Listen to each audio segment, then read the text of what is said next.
All right, you primitive screwheads, listen up. When the sun lowers toward the horizon and the sky turns black. I don't know what hovers over this house, but it was strong enough to punch a hole into this world. When the normal makes way for the strange and unexplained. Whatever you do, don't fall asleep. It's time to question what is natural and what lies beyond our understanding. You never told me they could do that. I didn't know they could do that. It's time to enter the edge of the unknown with your host, Mark Henry. I have come here to chew bubblegum and kick ass, and I'm all out of bubblegum.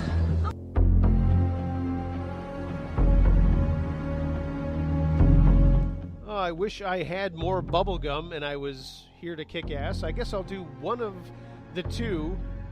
Holy cow, everybody, good evening and welcome to the Edge of the Unknown, the best in paranormal talk anywhere. My name is Mark. I will be your host as we explore the strange, the odd, the unexplained, and hey, perhaps things that do have an explanation. That's exactly what we do here in this forum each and every Sunday evening from 8 to 10 Eastern on the Edge of the Unknown. Wow, you know, it's been a crazy weekend. A really strange weekend for me as far as reflection goes, and I mentioned this to my guest who's waiting in the wings. About a year ago to this day, I decided to take a hiatus from the Edge of the Unknown when my father passed away. At that time, I was doing this show, and I was also running the radio station that a number of other people were on, Beyond Borders Paranormal Radio, if anybody remembers that. It wasn't too long ago, so if you don't remember that, you might want to get your head checked. But I had to take a step back, and I thought a lot about that this weekend. Yesterday was the day that my father passed away, and I spent a lot of time reflecting, as I just mentioned, on how all this fits into things and where we are, who we are, where we are going.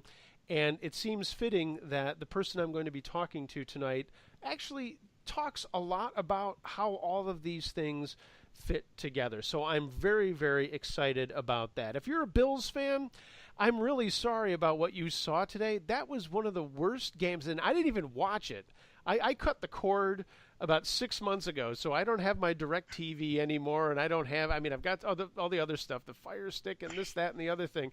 But I listened to it on the radio on my old station, WGR, that I worked at for many years, and 9-6, what the hell kind of football game is that? And then I flick over to another station feed that I have on my phone to hear my Saints getting their ass handed to them by the Patriots. So I'm like, you know what? I guess it's we're all kind of screwed this year as far as football goes. But 9-6, I mean, it might as well have been 2-0.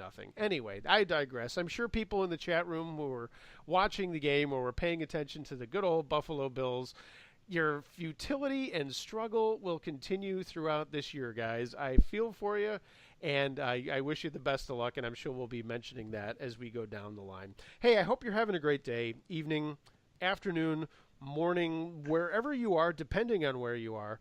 It's going to be a great show as we dive in. And remember, there is a live chat room at theedgeoftheunknown.com. If you go to the top of the screen at that page, the third button over is live chat. You can go there and find other people who are listening. You can ask us questions, and you'll have a little chat there as well. I will do my best to monitor that, but if you have a specific question, I ask that you please do not put it there because I might miss it in the conversation. Send it to theedgeoftheunknown@gmail.com or find me on Facebook, The Edge of the Unknown Radio Show. Shoot me a private message there, and I will make sure that your question or comment gets onto the air. And you know what? Hey, you can also call us, 716-218-3557 if you care to.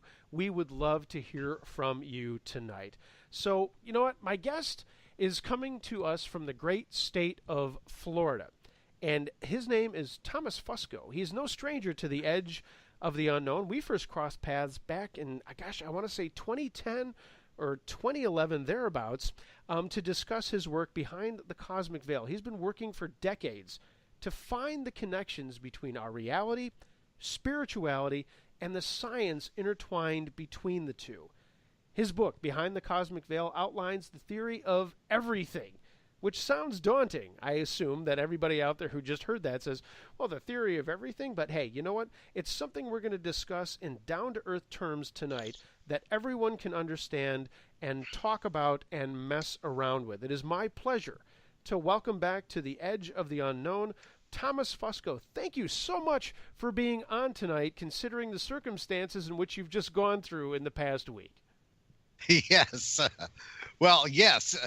And of course, Mark, always thanks for having me on. It's always a pleasure to be on your program. And as you mentioned, we had that Hurricane Irma come through, and it knocked out all kinds of things, including power. And whether we were going to have this conversation tonight on a telephone or across the internet or, you know, 2 Dixie cups with a big long string between them, it was it was in question, but they got us on Friday night, and we're still up and kicking, and so here we are. I will say this, and I mentioned this, and I said I was going to mention this to everybody. When I called you to make sure that we were still lockstep, ready to rock, the minute that I called you, your power came back on. I'm not claiming responsibility for that, but I'm just saying that was pretty cool. It was the second telephone ring. And we went to pick up the phone, and then we saw the lights go on. And it's like, oh, boy. We thought it was the power company saying, you now have your power back. Yep. But it was you. And it was just this Yahoo from Western New York who was calling you to see if we were going to have the show. So before we get into the meat and the soup and fish, rather, of what we're going to do tonight, what was it like going through a hurricane? Up here we have our crazy, winter storms, and obviously, you're from this area, not right here, but a little bit farther east. You've been through snowstorms and that sort of thing, but a lot of people who are listening to this show from the Midwest, and maybe they have their tornadoes, maybe they do have the occasional crazy blizzard. What is it like to actually go through a hurricane? Well, I mean, like you said, up north, I lived for many years in New Jersey, east of Philly. And, when we get those up there, you get the snowstorms and the ice storms and all that. It's like somebody dumped a bunch of gook on you, and you have to dig out of it. With the hurricanes, it's something very different. Hurricanes are, by their nature, by the evolution of the ecology here, they are landscape-changing events. They are landscape-clearing events. And they play part of the, the biology, the ecology here. And, of course, how terrible tornadoes are. They're very localized. Hurricanes are the largest, most dynamic and powerful weather events that are on the planet. So when you get a category 4 running up the spine of Florida, where Florida is about 160 some miles wide, I think, and the hurricane is 500 miles wide. It's going to get your attention, and it's dynamic. It's not, here comes 1 inch of snow and 2 inches of snow and 3 inches of snow. It's rain, coming down at a right angle, parallel to the ground. It's things flying around. It's trees bending in half. It's these giant exploding sounds of these trees breaking and then the smashing into whatever they smash into. Especially this time when it happened that strongest part of the storm came through our area. Somewhere around 1 to 3 a.m. in the morning. So it's pitch black out as well. And, of course, you have no electricity, right, so it's pitch black in as well. Yikes. And then comes the wonder of spending days without power in 85 to 90 degree high humidity weather with no air conditioning, no shower, no running water. You almost feel like a third world place for a while. And so, yeah, I'm getting too old for this. And what if you wanted to jump into the pond up the street or maybe in behind your house? There's gators in the water too. You can't even do that. That's crazy. And the gators are very agitated. Well, they've been Yeah, uprooted, right? They don't know what to do. They're also trying to figure out what the heck's going on, and now they're going to be feisty. And oh my goodness, I can't even imagine that. I mean, I love Florida. My mom's lives down there, and I love visiting. But I got to be honest with you, Thomas. I don't know if I could do it. it can be rough sometimes with the hurricanes. Now, where I live in north central Florida, and normally, under normal circumstances, we are actually on the hurricane evacuation route. So, under normal circumstances, when these things come in either in the East Coast or the West Coast, uh, wherever they are, the first designated evacuation zone is for them to come from the coasts to where we are. But this one did something that it never did in history, and it rode right up the state. And so, and there was no place to evacuate to. There was no place in the state that was unscathed. And of course, those poor people down in the Keys. I mean, the Keys are destroyed. Right. Irma just leveled the place. And so people coming home, they have nowhere to come back to. They didn't know where to evacuate people from, so they told them all kinds of places. Early on, when they were expecting it to come into Miami, they told people to evacuate to the West Coast. So they evacuated over there by the Gulf, and then the storm hooked around and hit them. They ran right into it. And then all the people started coming back. And I-75, the major artery down the middle of Florida, was a parking lot. And there was no gas. So even people who had generators couldn't get gasoline for them. Wow. And, it was a mess. And normally organizations like FEMA will come in and, they'll hand out free ice and all that, because ice becomes a very critical aspect of keeping life going. Sure. And unfortunately, the bottom of the state was so devastated that most of the resources went there first. So people are saying, well, where's FEMA? Where's the ice? Where's this and that? It's all going down there. As soon as it gets out of the traffic jam of trying to get down 75, it was a mess. But anyway, we got power back.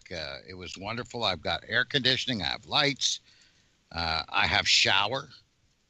I have internet. And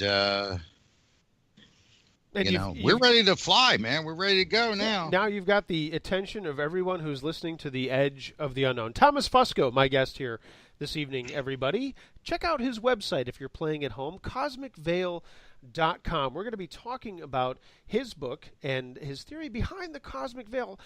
Thomas, let's start at the start. And it's been a long time since you've been on the show, and I'm sure that there's a lot of people listening who are not familiar with you, not familiar with where you're coming from.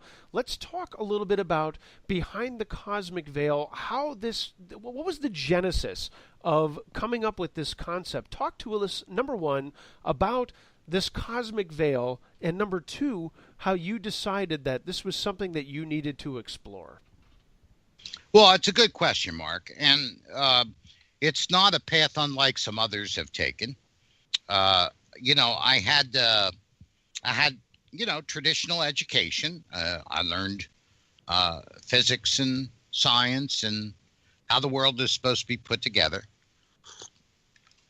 Quantum mechanics, the standard model, all that wonderful stuff. But in my late teens and early 20s, I had a couple of let's just say supernatural experiences.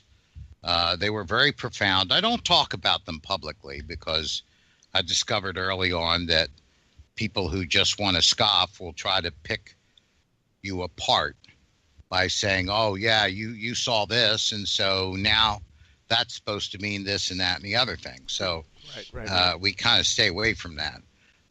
But anyway, it caused me to call into question the model of reality that I was taught at university. So for me, it was not, oftentimes people have these particular kinds of experiences. They start walking down an experiential or a practitioner type of a path, where you say, well, I want to experience this more. Or if it's parapsychological, I want to practice this, or something like that. For me, none of that came into mind. My pressing question was, how is the universe put together? How is it assembled in such a way that allows these kinds of events to occur? And that's an important distinction.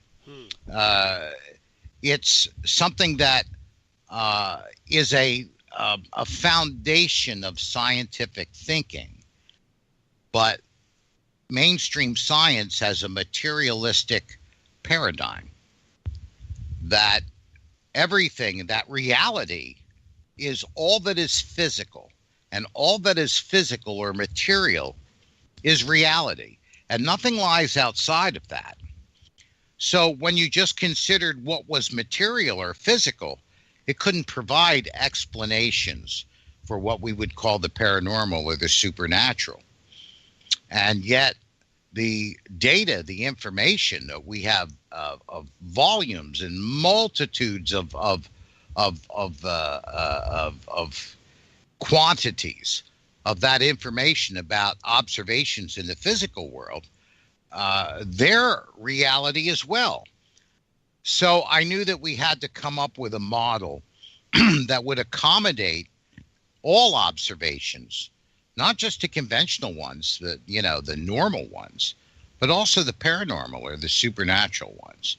And it was in the pursuit of that model that led me ultimately to the theory of supergeometry, supergeometric theory. And when I was thought I had it all together, I published in 2011, and it's been an interesting ride since then. An interesting ride, and something that a lot of people might play around with in their head as an idea and not actually follow through with and continue talking about. As I mentioned, I can't remember when the first time that you were on my show. I think it was probably 2011, but it's still something that you're pursuing. Why continue to do it? Why continue to search for those answers and that connection between science, faith, religion, spirituality, whatever we can throw into that cosmic stew? Well, for me personally, I believe that I already have established that a basic framework for that model. And all I've been doing is fleshing it in, so to speak, since then. I think, though, what our wonderment about, in general, that people wonder about these things is because many people have an innate sense, an instinct, gut feeling, if you want to call it that there is something more to reality. By reality, we're talking about all that there is. Sure. There is something more to reality than just the physical that meets the eye, than what's tangible, than what's measurable. And of course, when we have these very odd experiences, parapsychological or supernatural or paranormal, anything along those lines, it tends to resonate with that part inside of us that has a sense of it. Call it a spiritual awareness. Call it whatever you like. And so we can gravitate towards those things, and it causes us to want to explore deeper because we have another part of our mind that's always trying to figure out how everything works. So remember, nature did not endow us with the Darwinian model of, as evolution moves on, that we become more highly specialized so that we can run faster and claw better and eat better and kill better and climb trees better. That did not happen with human beings. We are unique in the natural world in that we have actually transcended evolution. A lot of evolutionist biologists kind of ignore this. It's like the here be monsters sailing off the edge of the world. They cannot explain how evolution could have created us more generalized, that our hands, our opposing thumbs, are great generalized tools. They work against the standard model of evolution, which goes to more specialized. Instead of evolving to meet the needs of our environment, we actually have evolved beyond the environment. We make the environment evolve to meet us. And there's something very, very strange going on there. So part of what comes with that is this rational mind that is able to take elements of reality and assemble them together into formulas and explanations. And using our generalized anatomy and our giant brains, we are able to do what the animals cannot, because we can transcend beyond everything else that's locked into nature and does by its nature what it does. We can go beyond that. So that curiosity, that engine is constantly churning in us, I believe. It's amazing that you brought that up. It's, again, the synchronicity of this show and the guests that I have on. My train of thought, which is not as advanced as others who I actually have on, like yourself. Thomas Fusco is my guest here this evening on The Edge of the Unknown. You want to get on board? theedgeoftheunknown at gmail.com. 716-218-3557 is the studio line. You can get a hold of us there. And, of course, live chat, which is a little quiet tonight, and I'm not sure why, but hopefully that'll ramp up. If you want to find us, then you just need to go over to theedgeoftheunknown.com, click on the little button at the top of the screen that says live chat. And Thomas, I don't want to get too far ahead of our conversation, but you brought that up, and what I was saying about the synchronicity is while you're talking, I'm thinking about the way that we are evolving as human beings.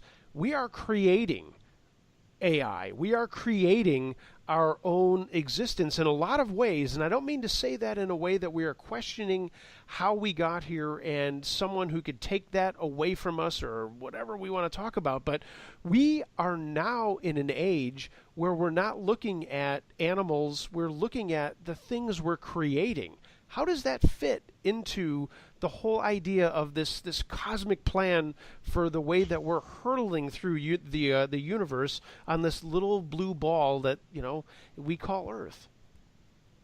Boy, that's a big question, Mark. It's a big mouthful, and I'll try to give my particular perspective on it in more or less the Reader's Digest version. Sure. We now know from especially from astrophysics that there are immutable fixed laws in the universe. The universe has a given order, and from everything we can tell up to today at least, that order exists everywhere in the universe. The laws of science and the laws of nature are not different elsewhere than they are here. They're the same everywhere we go. We know this because if we look out at the farthest reaches of the universe and take that light that we get from there and subject it to spectral analysis, the results and the resulting mathematics, which help us figure the results, are identical to what we can measure and detect locally. Now we know for certain that the laws of physics and the laws of nature apply to the very reaches of the universe. Now, how did that take place? Well, the universe has an intrinsic order to it. We're probably going to talk later where that order comes from. Sure. But as the universe evolves, so to speak, and it becomes increasingly formed, increasingly materialized, all of those processes conform to a pre-existing order. And so part of what is in that order is the ability to manifest material equivalents to invisible information. That's a giant statement. The universe, this is my definition, my expression of the universe. This is what I came up with. The universe is an expression of materialized and materializing information. So that being the case, we, being creative beings, having been formed according to the same creative order that exists in the natural laws of the universe, have evolved a mind that is capable on a tiny level of doing the very same thing that happened in the beginning of the universe, taking invisible information and materializing it into its physical equivalent. So consequently, as we become more and more masterful over our understanding of those laws and principles that govern the universe, and more knowledgeable about the physical constituents and the nature of them that are in the universe, our creative faculty is accelerating our ability to literally make our own world around us. But it's not any different than the process that made the universe to begin with. And I've got to think there has to be a healthy aspect of that, but there also has to be an inherent danger to what we can and cannot construct around ourselves. If we do have the power to do that, that could be a great thing, but it could also be very, very troublesome. The same order that causes a beautiful flower to bloom from the ground is the exact same order that causes that flower to die and decay and disintegrate. Why are we so afraid of either one, Thomas? Well, I'm not afraid of it. I don't know. I guess you would have to specifically ask, well, what is it that you are afraid of? Sure. I don't know what we would be afraid of. You're talking about the dying aspect of it? I'm talking about change in general, because I think most people are happy to be the little ant that they are, running through life and doing what they're doing and enjoying themselves and going to work and coming home and hanging out with their family and then maybe doing something fun and enjoying themselves. But as soon as you get kind of pushed over to the left or the right of that, which is what we're talking about, because if we have the power to do that, we also might have the power to do that not knowing that we're doing that. Does that make sense, or am I just being a little goofy? Yes. We are going to assemble in our minds, based on each individual's mind's ability to do so, and B, based on each individual's wants and desires and beliefs, we are going to build our own individual image of reality. And we are going to build the world around us based on that image that we have in our minds. That image is a coherent pattern of information that the human brain will constantly work upon materializing it to its physical equivalent around itself. And so when things move and shift, reality, as a whole being much bigger than the tiny brains that we have, right, we become disturbed because it interferes with the image that we ourselves have built. We want everything to stay according to what our belief structure is. And so that's why some people fear it. Some people do everything they can to fight it. Some people will bend reality and try to twist everyone else's realities in order to conform to their own and stay comfortable that way. And all those feelings are natural. I mean, it's not anything that anybody should be looking at themselves and saying, I'm kind of feeling like a mutant today. No, it's something that you should actually feel and question, because you are a human being and this is the life that we have. Yes. How do I find food, water, and shelter. How do I keep myself being eaten by that lion? These are things that are fundamental to our normal, natural flesh and blood selves. And so these goals mix in. If we look at Christianity, we study the writings of the Christian Bible and get more involved in its, what would we call the mystical aspects, you see very often comments about the ways of the flesh and the power of the flesh and the sinfulness of the flesh. And this is what it's referring to, that we have a very fundamental part of ourselves, which is flesh, that pretty much almost has a mind of its own. And it needs one. You stick your finger in a flame one time, and you can threaten to destroy the flesh of your flame. You build in as part of your model, thou shalt not stick your finger in that flame. And the fear comes from the threat to the flesh that envelops that's the tempo basically for what our intellect is inside of ourselves. So yeah, that mixes in with the model, and it's a very frightening thing. And that fear is put there intentionally to self-preserve the flesh in which all this is housed. Thomas Fusco, my guest here on The Edge of the Unknown. Check out his website, CosmicVeil.com. We were talking about his book, The Behind the Cosmic Veil. We would love to hear from you. We do have to take a quick break. The Edge of the Unknown at gmail.com is your way to get on board this here radio show. If you want to send us a comment or question, we would love to hear it.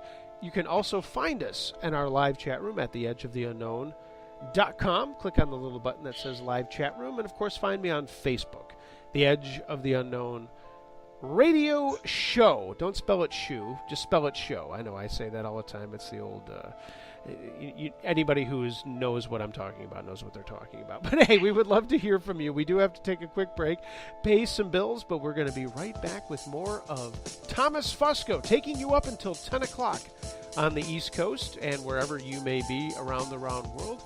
That's about another hour and a half, so you've got plenty of time to get on board this here radio show and talk to Thomas Fusco. Everybody, thanks for hanging out with me late on a Sunday evening. We'll be back right after this. Got a great show coming up for you next week. We're going to be talking to the gang from the Oddity Files. A great show, and I'll talk a little bit more about that as the evening progresses. Everybody, sit back, relax. We'll be back in just a few minutes. More with Thomas Fusco on The Edge of the Unknown.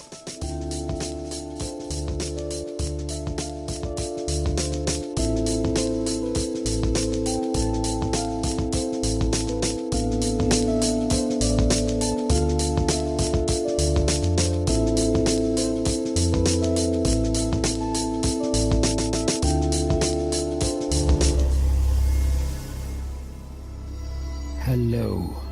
What are your fears?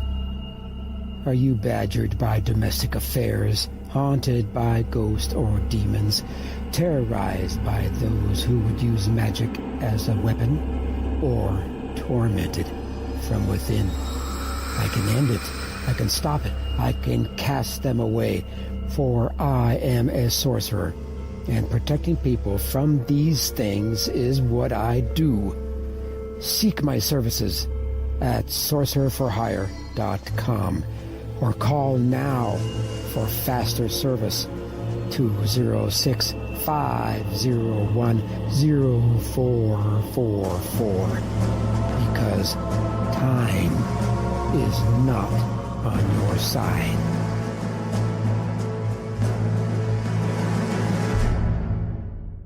When I grow up, I want to be a new pair of blue jeans. When I grow up, I want to be a kid's first computer. When I grow up, I don't want to be a piece of garbage. And if you recycle me, I won't be. Give your garbage another life.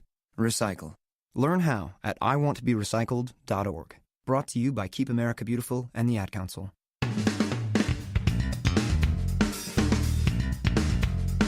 It's a fact. The best sounding music comes from analog audio found on vinyl records. But high quality vinyl has been hard to find until now. Records Etc. in Williamsville, New York is your destination for new and used vinyl records in a variety of categories from blues to Zydeco. Located in the Eastern Hills Mall, Records Etc. is easy to find and fun to shop. Classical, rock, comedy, and new wave are waiting for you at Records Etc. So dust off your turntable or pick one up at the store and start listening to music the way artists intended it to be heard. They also carry rock and roll memorabilia, t-shirts, posters, and more. That's Records Etc. in the Eastern Hills Mall in Williamsville. Call 716-481-7177 and ask for Ray for more information. Records Etc. Tunes for our times.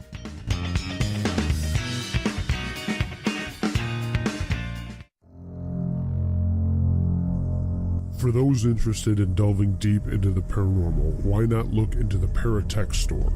Located at paratechstore.com, browsers will find the latest in investigative equipment, books, and more.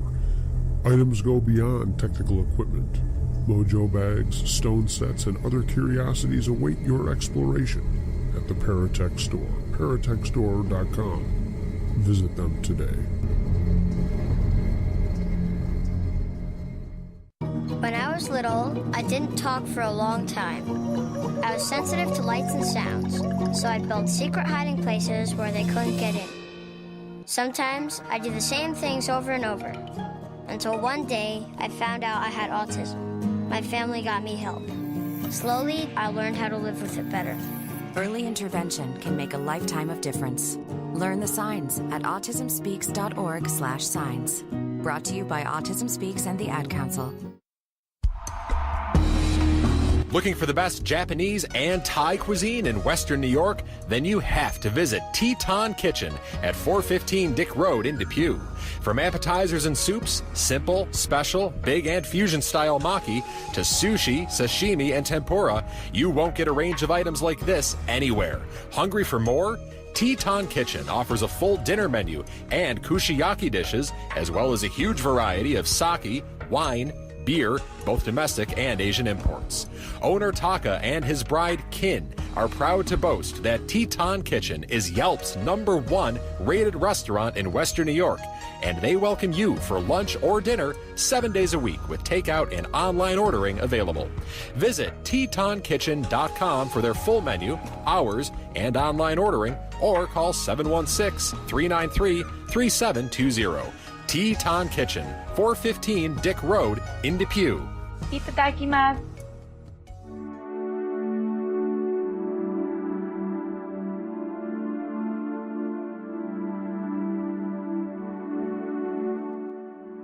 Hi, this is Patricia Corey. You're listening to The Edge of the Unknown with Mark Henry.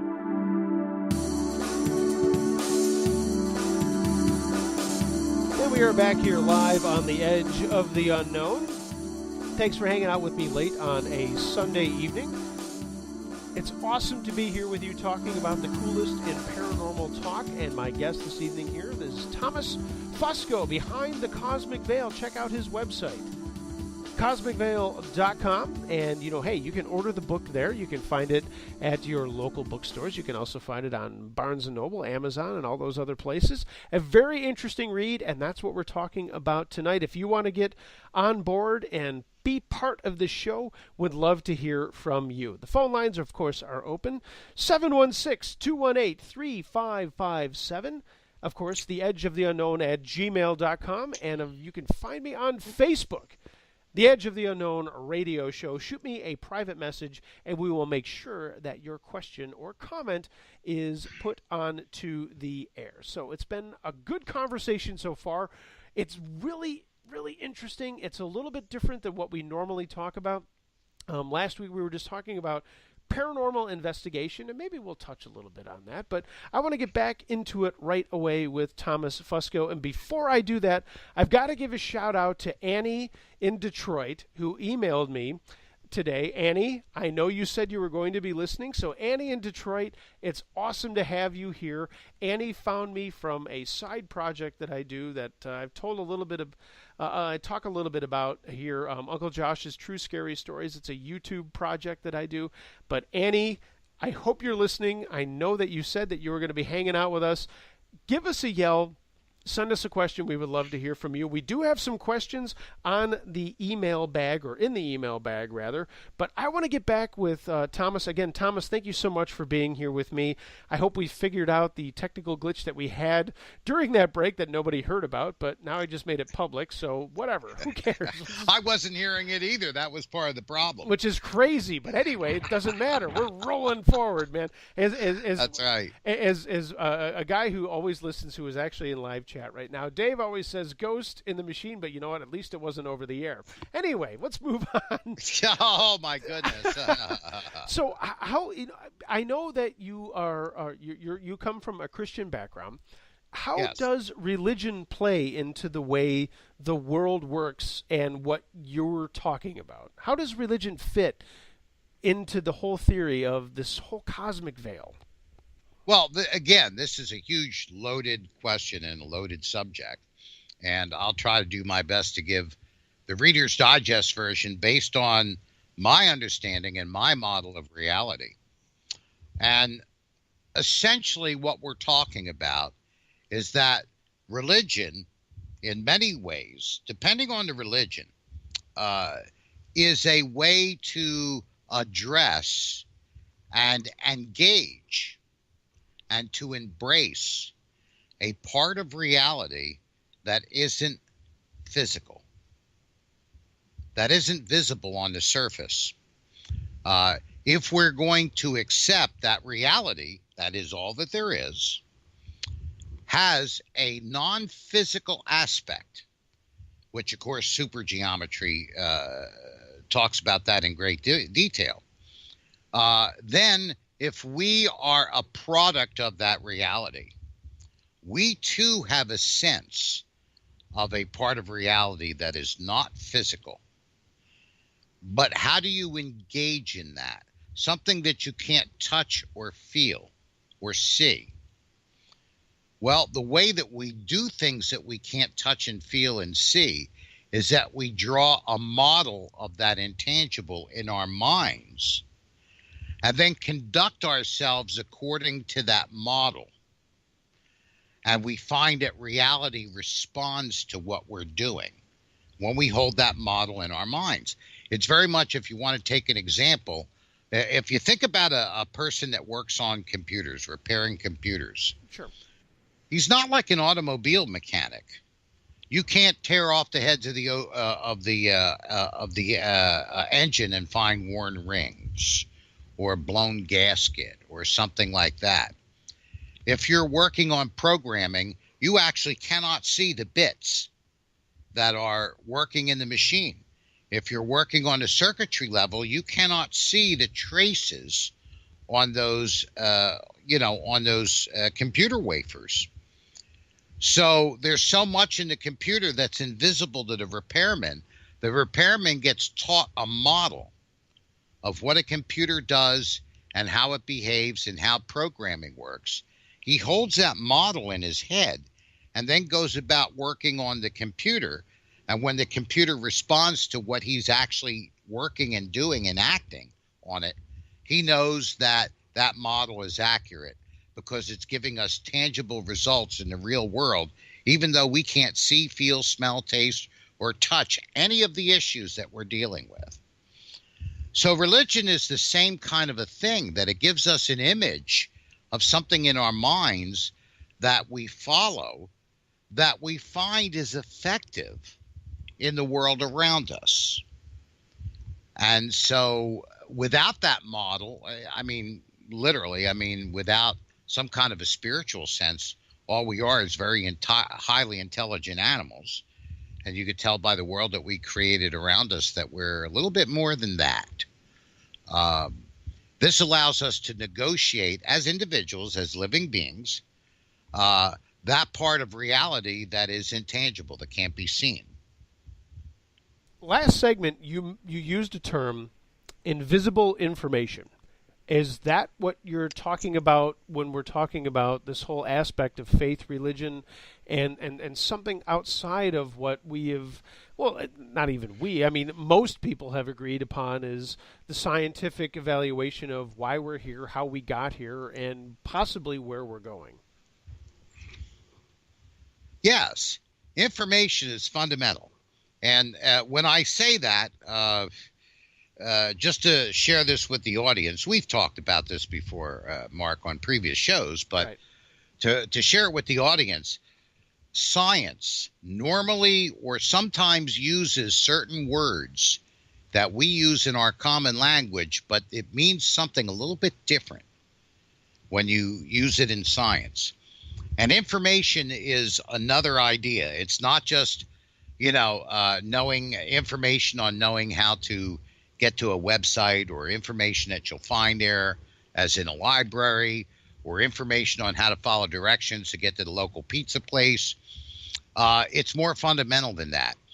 Our scientific concept of information is basically the database from which matter and energy and all the forms in it are assembled.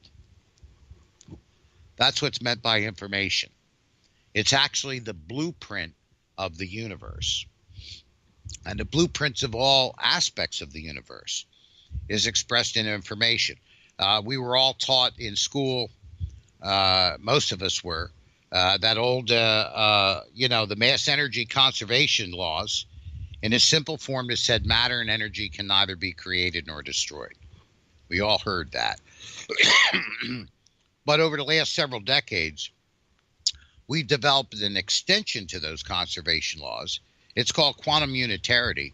And what that says is the information from which matter and energy is assembled itself can neither be created nor destroyed.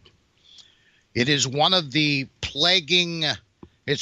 problems that plagues all of the 6 fundamental or the predominant models in astrophysics as to what actually occurs inside of a black hole. And every model that they have, even the Hawking's model, which the public thinks is the model of black holes, but there are actually 5 others that are strong competitors to it. One of the problems with all those theories is that in every single model, it violates the laws of nature as we know them because it destroys information. And so, consequently, information is fundamental to our understanding of reality today. Now, when we talk about religion, we are talking about a body of information that is not detectable physically. And we take that information and we use it and program it into our creative faculties as a human being, having the unique ability amongst all living things that we know of to be able to take this invisible information and transmute it into its material equivalent in the physical world. We use this information to conduct ourselves in the world according to things that we can't see. And so this is where information and religion is very important. If we go to, again, I refer to Christianity, it probably has, from a religious point of view, the most focused and personified expression of this idea. If we look at mystical Christianity, we have God the Father, who is the creator. And we can think of the creator as generating the raw substance of what the creation becomes. Then we have, in the Old Testament, we have the wisdom of God. It was called the wisdom of God. In the New Testament, first paragraph of John, it's called the word or the logos, which is a Greek philosophical term. And it basically means order, pattern, blueprint, matrix. And in the Old Testament, wisdom is called the artificer, the builder of all things. Not the creator of the wood or the raw materials, but the actual shaper. And so when we put this together, we have raw material shaped by a specific pattern, unchanging pattern of information, almost like a a clay or a substance being pushed through a die so that what comes out the other side is shaped in a specific way. The die being the information. And that in turn equals a physical manifestation of that, a materialization of that information in the real world, in the physical world. Thomas Fusco, my guest here on The Edge of the Unknown. Check out his website, cosmicveil.com. We are talking about his book, Behind the Cosmic Veil. Thomas, when we talk about discrepancies in science, as you just kind of mentioned, the universally accepted theory about black holes from Stephen Hawking, if we have other theories about what that actually might be happening in a black hole, how can we be expected to believe in a definite concept when it comes to a religious standpoint, whether it be Christianity or anything else, if we're also ready to question the validity of a scientific and look at what might happen there? My goodness. Boy, we really are going. We're going into our own show on that by itself. Well, maybe we'll have to do a follow-up. And I'm sorry I'm asking these questions. This is why I love having you on. Yes, Thomas Fusco is going to tell you about the one true religion. I'm not cornering you that way at any. I'm certainly not trying to do that. But essentially, this is we could spend the next 8 hours talking about this, Mark. You know that, you and I. And it would be a fascinating conversation if everybody didn't have to go to sleep and get up for work tomorrow or something like that. But, gosh, I think I can only tell you what it is to me. Sure, right. And that is that for me, as you know, I'm of the Christian faith. I was not always of the Christian faith. And I am familiar with other religions and other belief systems and other models, certainly not all of them, but some of the major ones. And for me personally, when I grasp the pattern, the matrix, the logos that is built in to the Judeo-Christian scriptures, and by no means is that an easy thing to do, trust me. There's a lot of things hidden in there that are not obvious. It has worked the best than any other spiritual model that I have ever encountered by leaps and bounds.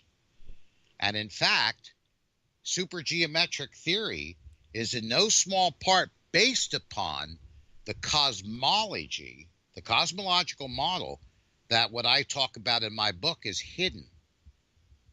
It's the biblical cosmology that's been hidden in plain sight for centuries and has not really been identified in modern times until the work that I did.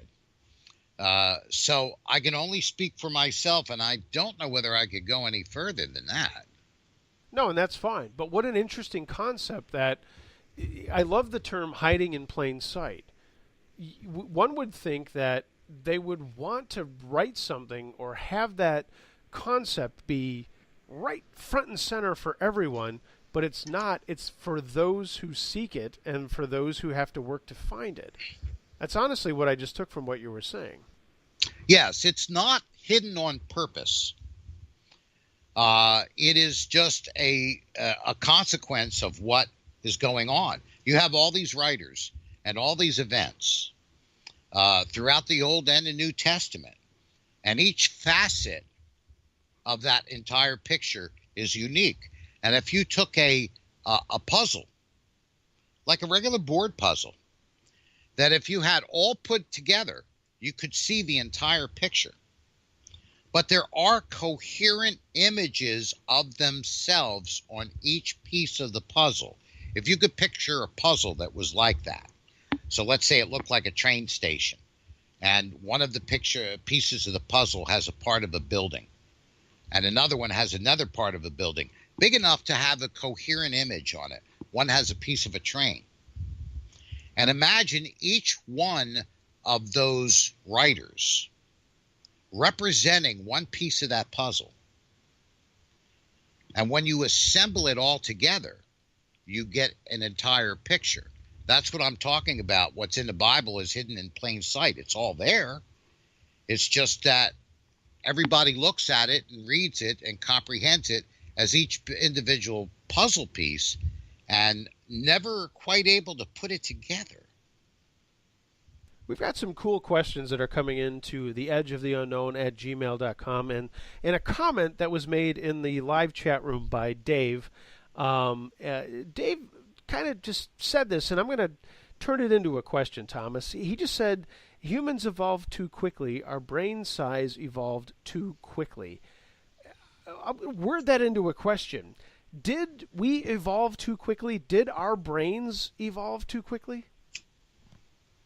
Well, being a good Einsteinian, as you know I am,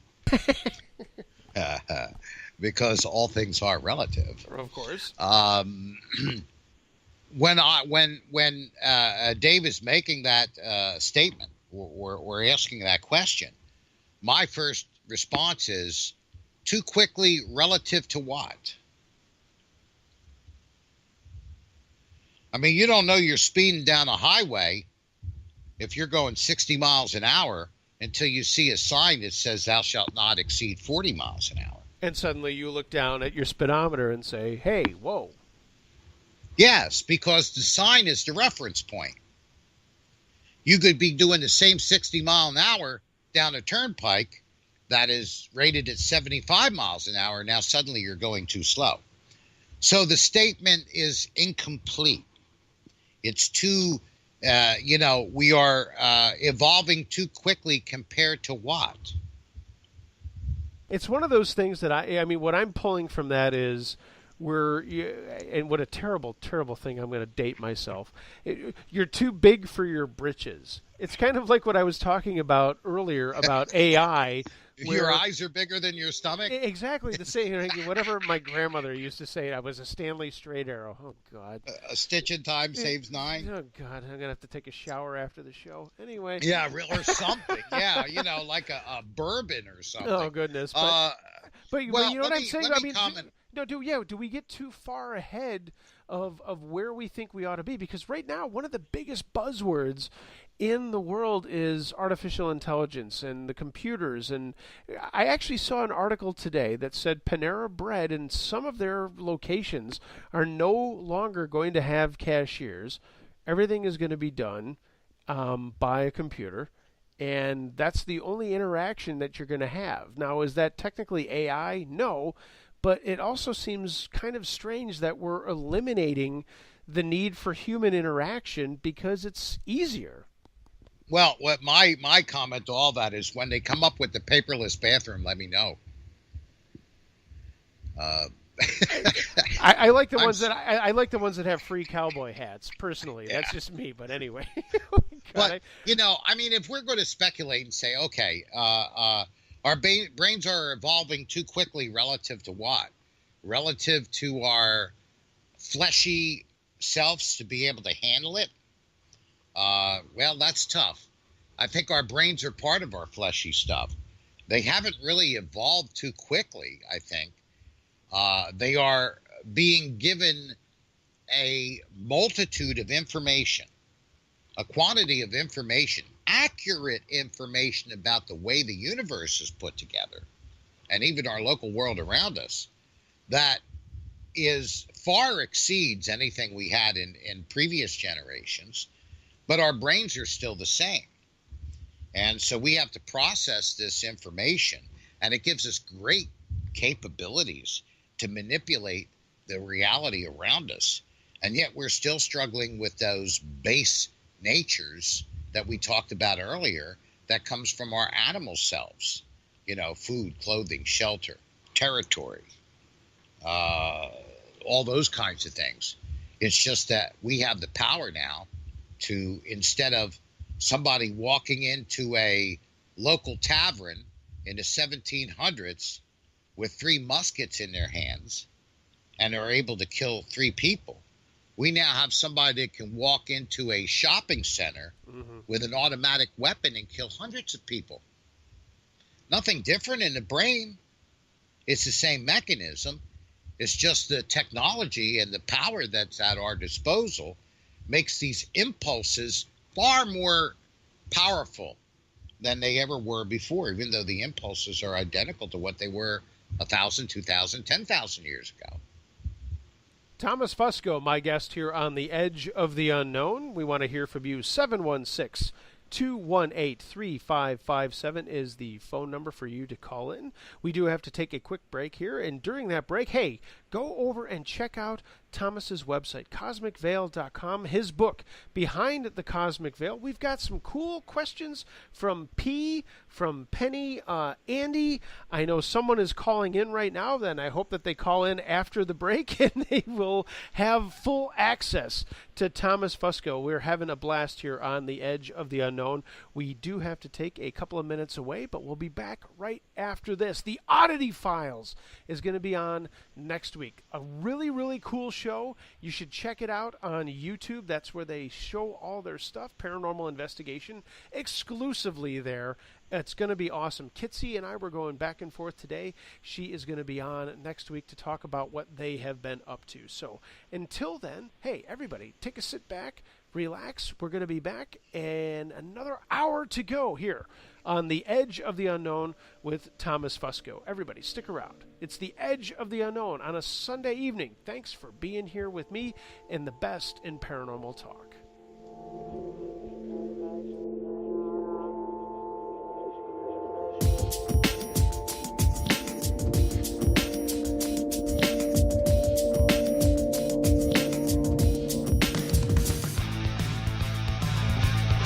If you live in the Western New York or Southern Ontario area and are looking to get a tattoo, then go see the cats at Sixth Order Tattoo in Buffalo, New York. Sounds still good or no? Voted Best Tattoo Shop by Buffalo Spree Magazine, these are the guys to see for any ink project you can dream of.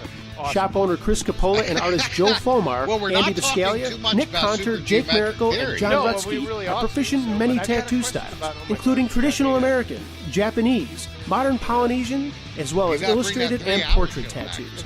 Have a design in mind? Bring it in. Stuck on ideas? They've got plenty to show you. I recently had my 8th piece of art inked by my man Joe Folmar, and I'm telling you, there's no other guy I trust with an ink gun, and that's why you should make an appointment at Sixth Order Tattoo today.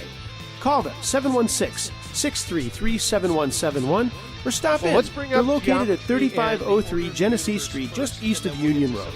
Check out their website, sixthordertattoo.com, and find them on Facebook. Sixth Order Tattoo, the best ink for your body.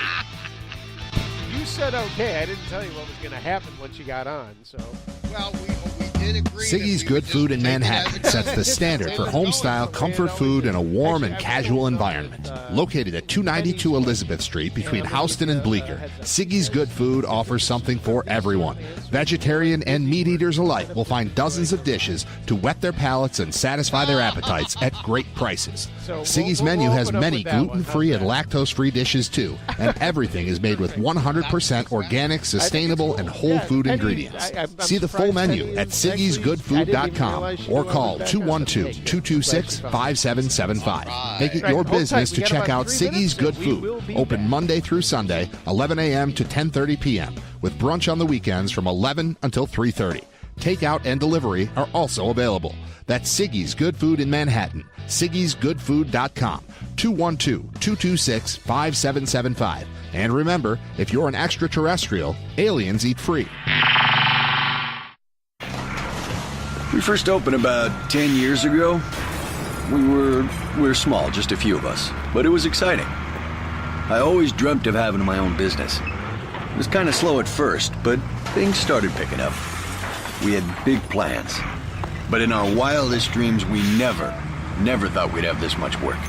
Yeah, with so many businesses caught off guard by the storm, Reed Waste Management has never been busier.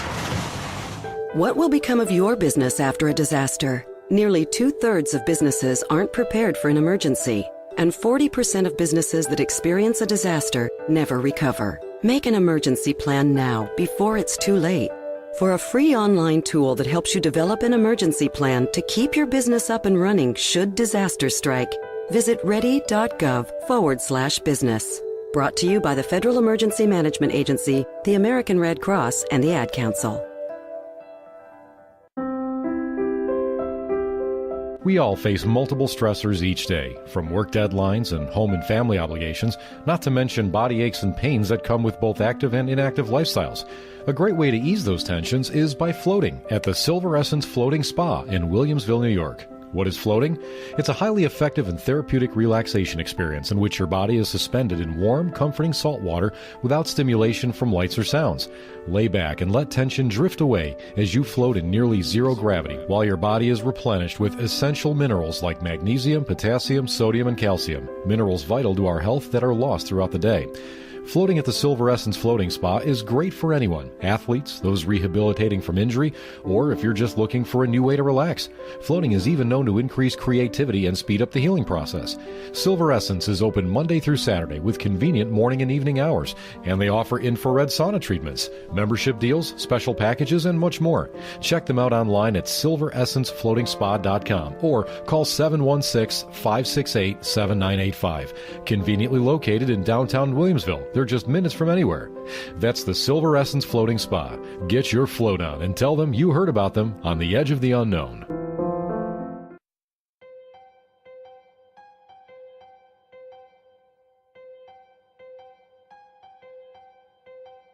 Are you ready for something really scary? Stop over to the campfire at Uncle Josh's True Scary Stories on YouTube to listen to the most terrifying true stories you've ever heard. Ghostly phenomena, stalkers, monsters in the woods, terror on the highways. It's all there, and the stories are all true. Experience something you'd like to share? Email Uncle Josh, truescarystories@gmail.com to submit your terrifying tale. Uncle Josh's True Scary Stories. You can only wish the stories were a dream.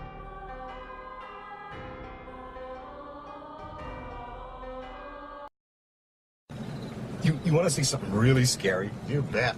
When the sun lowers toward the horizon and the sky turns black, when lines blur and things are not exactly what they seem. Really? Yeah. Okay, this is really, really scary now. I trust you. It's time to enter the Edge of the Unknown with your host, Mark Henry. Scare me.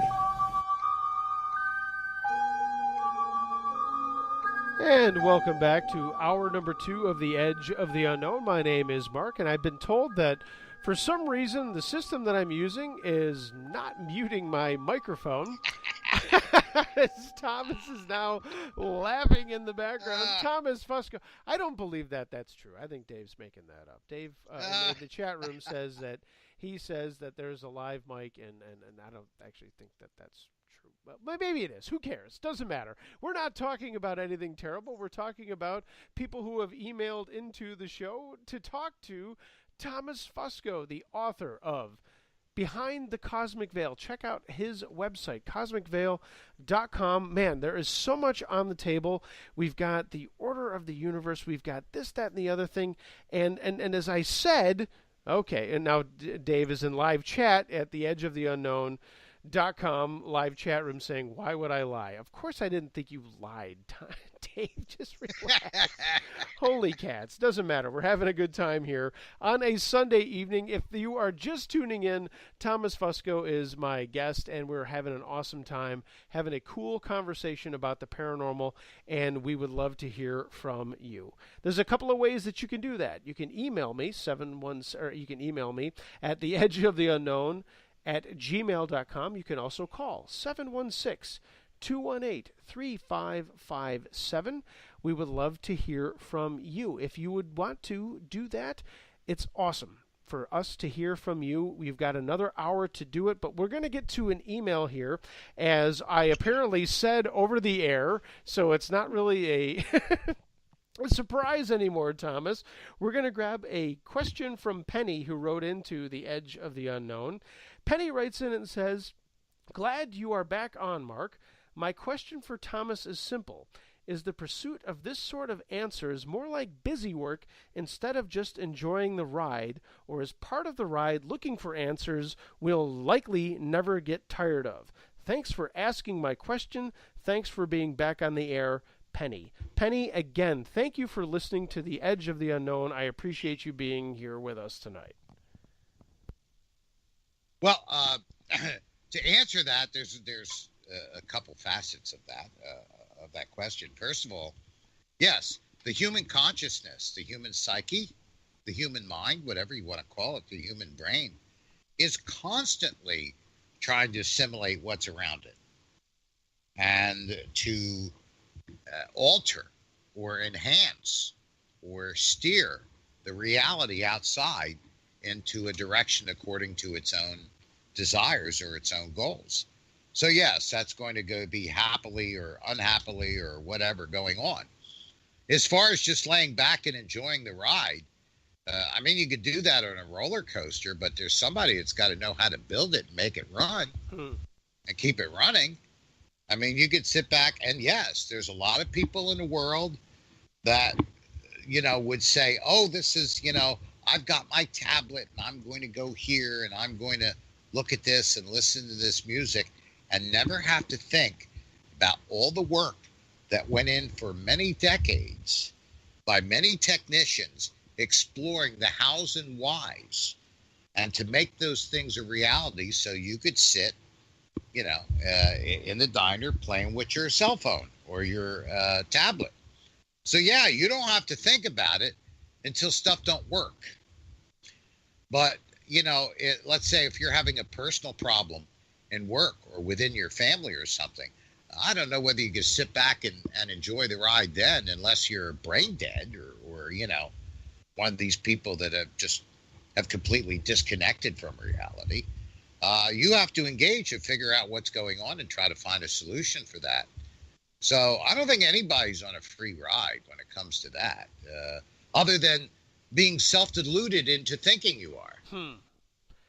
Honestly, with that question, and this is not a shot at Penny, but I get that scene from The Matrix where Cypher decides to turn in Neo, and he decides that he would rather live in a suspended state of non-reality than actually live in reality. And that's kind of what I gleaned from that. And Penny, I don't mean to take that away from you, but we can all sit along for the ride, but how much fun would that be if you're just going to be a bystander? Don't be a bystander, be a doer. Well, it could be a lot of fun. And I think that's a good thing that you bring up, because that particular plot, that subplot within the Matrix movie is an actual expression of that very concept, where he says, hey, I'm going to go for the free ride. I don't want to care about what's going on anymore. But it also expresses in that story what has to be sold out to make that happen. And how you surrender your sovereignty to those who do know what's going on and are going to conduct your lives for you. Let's grab a phone call here live, 716-218-3557. This is The Edge of the Unknown with Thomas Fusco, 716 area code. You are live with Thomas. Who is this and what's your question? Thomas, this is Lovejoy Dave. Mark, how you doing tonight? I'm doing terrific, man. How are you? Sorry about your Bills. That was pretty sad showing. Oh, it was horrible. But we'll get over it. My question really, Thomas, and I'm going to tell you, I follow you a lot. I really enjoy listening to you and your conversations. And one thing I want to find out, and I want your opinion, is about the Book of Revelation. And what I was trying to get at is that technology changed us too quickly. Our brains changed. They grew. Our brains pan size doubled in size in a matter, I think it was 10,000 years. I think that's pretty quick. But with the Book of Revelation, John is given a dream. Now they come back, and the way I'm looking at it is, I know you're not supposed to take it literally, but he's shown the dream of our demise. Now, is it our future coming back and trying to change our future so that we're not destroyed by our own technology? That's what I want to hear as your outlook on this, because I think you touch on a lot of great stuff. Thank you, Mark. Well, thanks, Dave, and thanks for the question. Thanks for following me. And When you say about the future coming back to change the past, can you be a little bit more specific about what you mean? Well, the way I'm looking at it is in the book of Revelation. I'm pretty sure you read it. Mm-hmm. Is that correct? Oh yeah. Okay, so and I know that you're and they always. I'm very Catholic. Mark knows that. He's just American now. I think he said, but it talks about basically nuclear annihilation. I mean, and how would John know that? Is when he writes the book of Revelation, he talks about everything in a dream state.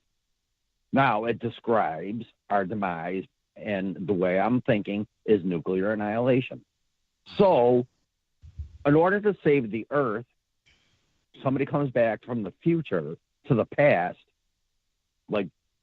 and shows us what we need to correct so that we don't end up that way. Oh, and you're asking whether you think that Revelation is put there for that purpose? Yeah. Oh, okay. Well, this is. Go ahead. I'm sorry. No. Because I've listened to your conversations on other shows, and I never even got a chance to ask that because I've always wondered about that. I mean, isn't it? And if you look at the Bible, and I'm not trying to make this into a religious thing, but everything always, when it comes to information, past that, brother. Dave, right. come on. We've been talking about religion since 8:15, so don't worry about it. That's right. okay. But the thing is, everything's in a dream state. Okay, so what does that tell you? I mean, there is some kind of message that we need to change our behavioral patterns, or we're going to be disappear due to our own technology. That's the way I'm looking. That's the way I'm reading this. Because humans are careless. I think I understand the gist of what you're wondering about, and it's a very significant concept that you're trying to express, and I don't even know whether I can address that in a Reader's Digest version. But I'll try real quick. Sure. If we are to believe in prophecy, then we believe that there are patterns that are set in motion that are going to come to pass. Now, that's from a parapsychological or a psychical kind of of a perspective. As far as envisioning nuclear annihilation, we're looking at the words of John based upon our modern knowledge of the world today around us and what could possibly cause that, the type of conflagration that he's talking about. And I personally, how would I say it? I wouldn't even dare to put that layer of interpretation on it. Myself personally, everybody can speculate upon it in any way they want, but I don't think we have any idea truly that he's talking about something about a nuclear holocaust. Can I ask one question? And sure, then I sure. want to interrupt you anymore. Okay, so in the Bible, and I hate to keep on bringing this, it talks about the flesh burning without fire, radiation. That's what I'm thinking. The giant insects with fire coming out of his tail, a rocket. How else would you explain that 3,000 years ago? Oh, I mean, that's. I mean, 3,000 years ago, John had a body of information in his mind. It formed a particular pattern. If we are to, according to the Christian faith, we're going to believe that this is divine inspiration of God. God gave to John an image of what the future was. That image, only those portions of that image for which there were channels and outlets in John's mind to seep through, came through. So we're only seeing a fragment of the vision of God coming through that particular vessel. If that image was given to a different vessel, that vessel would express different aspects of it because it's got a different configuration in its mind to trickle through. You know, it's just like that, what I was talking about earlier, you know, about an extrusion process where you have a clay that's being pushed against a plate that has a shape in it. And that clay is the entire volume of what's trying to come through. But if the plate only has the shape of a star, all you'll see is a star. The other one has the shape of a crescent moon. You'll see a crescent moon. Same stuff, same process, but a small vessel, a small image, a small pattern that this greater knowledge can pass through. It's just like the idea when in World War II, when our planes landed on certain islands where there were primitive cultures there, they brought out hay to feed the airplane because based on what they were seeing and the limited image that was in their mind, that was the only reasoning that could come through that blockage, so to speak. The only knowledge that they had to shape in their brains that would allow that to seep through is that this is a living thing and we need to feed it. So that's why I say it's very dangerous to try to put, not dangerous, but it's kind of very arbitrary and speculative to try to put modern technology on it and to say this is what he was seeing, was talking. I know it's very exciting. I know it's very stimulating. I know this is a very popular path for people to take modern technology and plug it into revelation. It is very exciting. It's stimulating. But I don't think that it is accurate. I don't think that we can know those things. Now, being a Catholic, being a Christian, and Catholics can generally be a little bit more mystical than some of the other, than some of the Protestant denominations. So Catholics generally are able to accept mysticism a little bit better. Let me talk about a mystical aspect of it. And folks, this is strictly from a Christian point of view, what I'm about to say. The spiritual powers of the Holy Spirit become manifested in the real world when the act takes place. So if it's a miraculous healing, upon that actual healing, the power of the Holy Spirit of God is unleashed onto the earth. But when it comes to prophecy, the power that is built into it only becomes released onto the earth when the event takes place. The prophecy is almost like potential energy. It only manifests itself as a spiritual power when the event that it prophesies takes place. If we were able to figure out exactly in advance what all those passages in Revelation meant, then we would strip the power from them. Because there would be no gestalt, there would be no revelation when the event comes to take place, and there will be no conclusion that John was actually speaking to God. You know, just like in the Old Testament, when these things come to pass, you will know that I am God, and I spoke it. So that's the purpose of that. So me, from my personal faith, from my personal Christian faith, I consider it unfaithful to try to figure out all those things in Revelation in advance. It's against my faith to do it. My faith is when it comes to pass that we who believe will be uplifted, knowing that our God spoke the truth to our prophet. And those who are scoffers of it will be put to shame, because the word did come to pass, and you know that my God is God, because now you've seen it come to pass and you have the words in front of you. But to sit here and try to figure it out in advance, I guarantee you, it won't come down the way you think it is.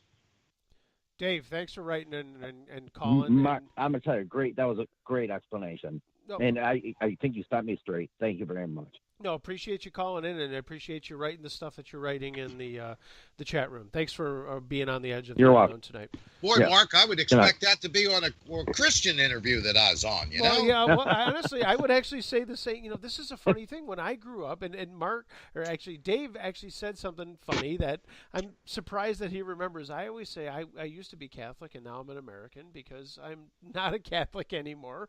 I was Roman Catholic for a little bit. I was also a Protestant for most of my life before I converted to Roman Catholicism and then came back. But, I remember when I was a kid growing up in a Presbyterian church that we had a number of people that had Bible groups and Bible study groups that talked so much about the end of the world and how all of the conflicts that were going on in the 80s and the early 90s were signs. They were convinced that it was the end of the world, and these were end times, and we had all better be prepared because this was it. And now here we are, 30 years later, still looking at really crazy end times sorts of things with North Korea and the things that we've got going on in the Middle East and wherever they might be happening in the round world. It's still the same, but nothing has changed. No, nothing has changed, Mark. And I would argue that nothing is going to change. And I appreciate that. It will eventually materialize into what has been foretold. Dave, thanks so much for being on the edge of the unknown. I really appreciate it, man. You guys are great. Nope, you are the best, brother. I appreciate you listening every week. Sorry about your Bills. You guys need a quarterback. Anyway, let's move on. Thanks, Dave. No, thank you, Thomas. You're a great man. Thank you. Thank you. I'm sorry about my electric bills. This is 716-218-3557. I can't even get through the phone number. 716-218-3557 is the number for you to get on board if you'd like to talk to Thomas Fusco as we talk about his book, Behind the Cosmic Veil. CosmicVeil.com. Of course, you can email theedgeoftheunknown@gmail.com. We are up against a break, but we do have a bunch of emails in the email bag, as apparently I've already let everyone know during the last break. I'm going to have to talk to my provider here, figuring out why my microphone is not shutting off. But hey, what are you going to do? We're all having a good time. Let's see here. We're going to go grab this one. Andy, who says he is listening outside of Fort Drum. I feel for you, Andy.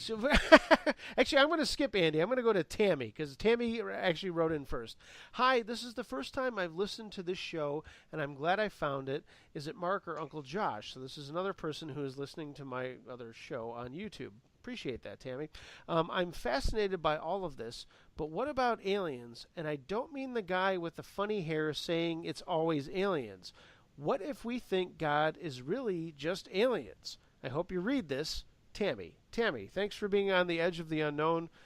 Thomas, what if it's just aliens? What is what just aliens? I don't know. Can aliens exist? I think absolutely. Sure. The same laws that shaped this earth are at work everywhere in the universe. I think that anywhere you find a planet with the proper conditions that is sufficiently stable while being sufficiently dynamic, you're going to find life.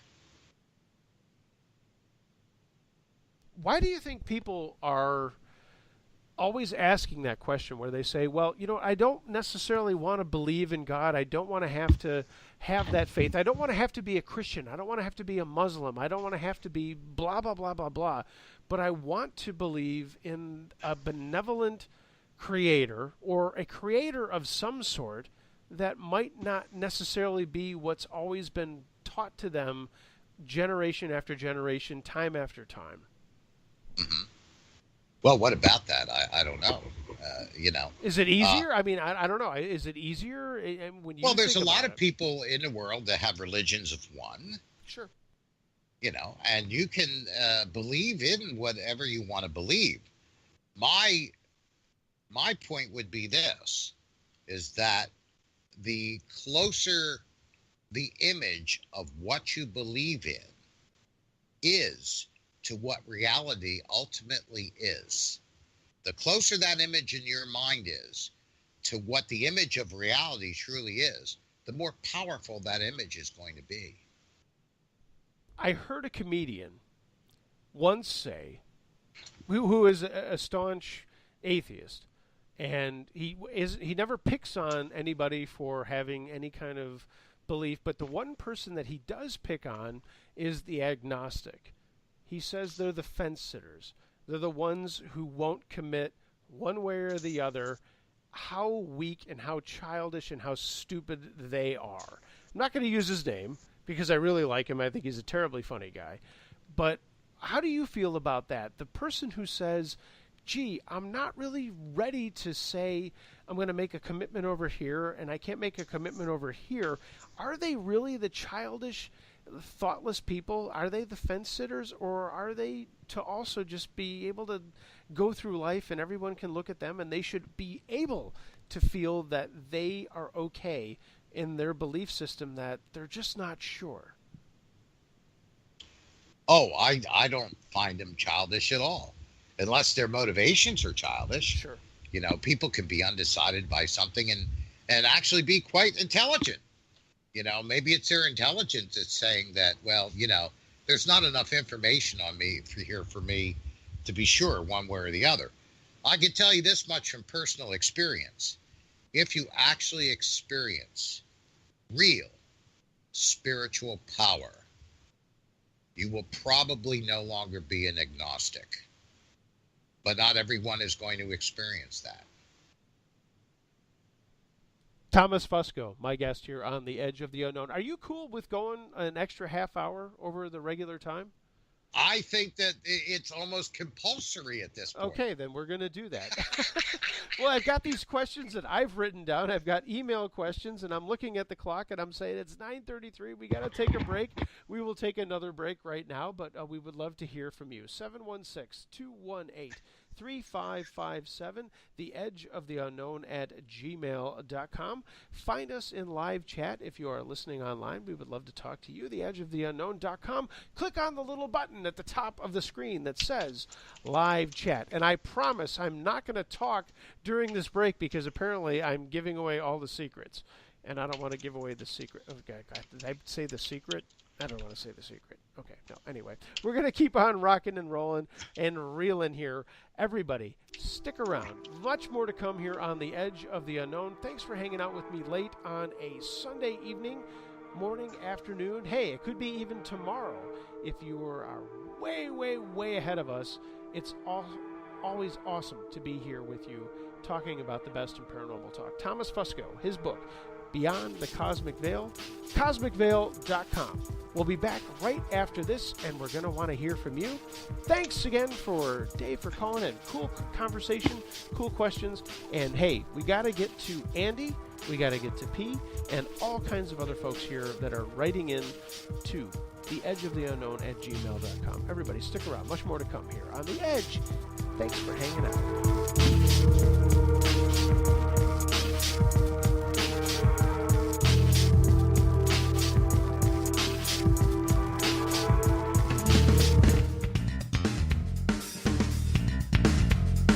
It's a fact. The best sounding music comes from analog audio found on vinyl records. But high quality vinyl has been hard to find until now. Records Etc. in Williamsville, New York is your destination for new and used vinyl records in a variety of categories from blues to Zydeco. Located in the Eastern Hills Mall, Records Etc. is easy to find and fun to shop. Classical, rock, comedy, and new wave are waiting for you at Records Etc. So dust off your turntable or pick one up at the store and start listening to music the way artists intended it to be heard. They also carry rock and roll memorabilia, t-shirts, posters, and more. That's Records Etc. in the Eastern Hills Mall in Williamsville.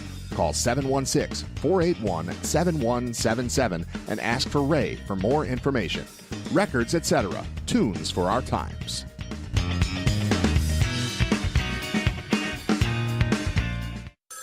A ranger station. I'd like to report a bear hug. Okay. I put out my campfire and Smokey Bear hugged me. So you drowned the fire, you stirred it, drowned it again, and felt that it was cold? Uh-huh. Yep, he's just letting you know you did good. Bear hug from Smokey Bear. Status update. I'm gonna let you go now. There are many ways to start a fire, but one sure way to put it out. Learn how you can do your part at SmokeyBear.com. Sponsored by the U.S. Forest Service, Ad Council, and your state forester. Looking for the best Japanese and Thai cuisine in Western New York? Then you have to visit Teton Kitchen at 415 Dick Road in Depew. From appetizers and soups, simple, special, big, and fusion-style maki, to sushi, sashimi, and tempura, you won't get a range of items like this anywhere. Hungry for more? Teton Kitchen offers a full dinner menu and kushiyaki dishes, as well as a huge variety of sake, wine, beer, both domestic and Asian imports. Owner Taka and his bride Kin are proud to boast that Teton Kitchen is Yelp's #1 rated restaurant in Western New York, and they welcome you for lunch or dinner 7 days a week with takeout and online ordering available. Visit TetonKitchen.com for their full menu, hours, and online ordering, or call 716-393-3720. Teton Kitchen, 415 Dick Road in Depew. Itadakimasu. Whoa, long time no see. It's me, the Rock t-shirt in the back of your closet. Dude, remember? You crowd surfed in me, man. But you haven't worn me in like forever. I get it, you're retired, but I still got some rock left in me. So take me to Goodwill, where I can really make a difference. Your donations to Goodwill create jobs, training programs, and education assistance for people in your community. To find your nearest donation center, go to goodwill.org. Donate stuff. Create jobs. A message from Goodwill and the Ad Council. Hello. What are your fears? Are you badgered by domestic affairs, haunted by ghosts or demons, terrorized by those who would use magic as a weapon, or tormented from within? I can end it. I can stop it. I can cast them away, for I am a sorcerer, and protecting people from these things is what I do. Seek my services at sorcererforhire.com or call now for faster service 206-501-0444, because time is not on your side.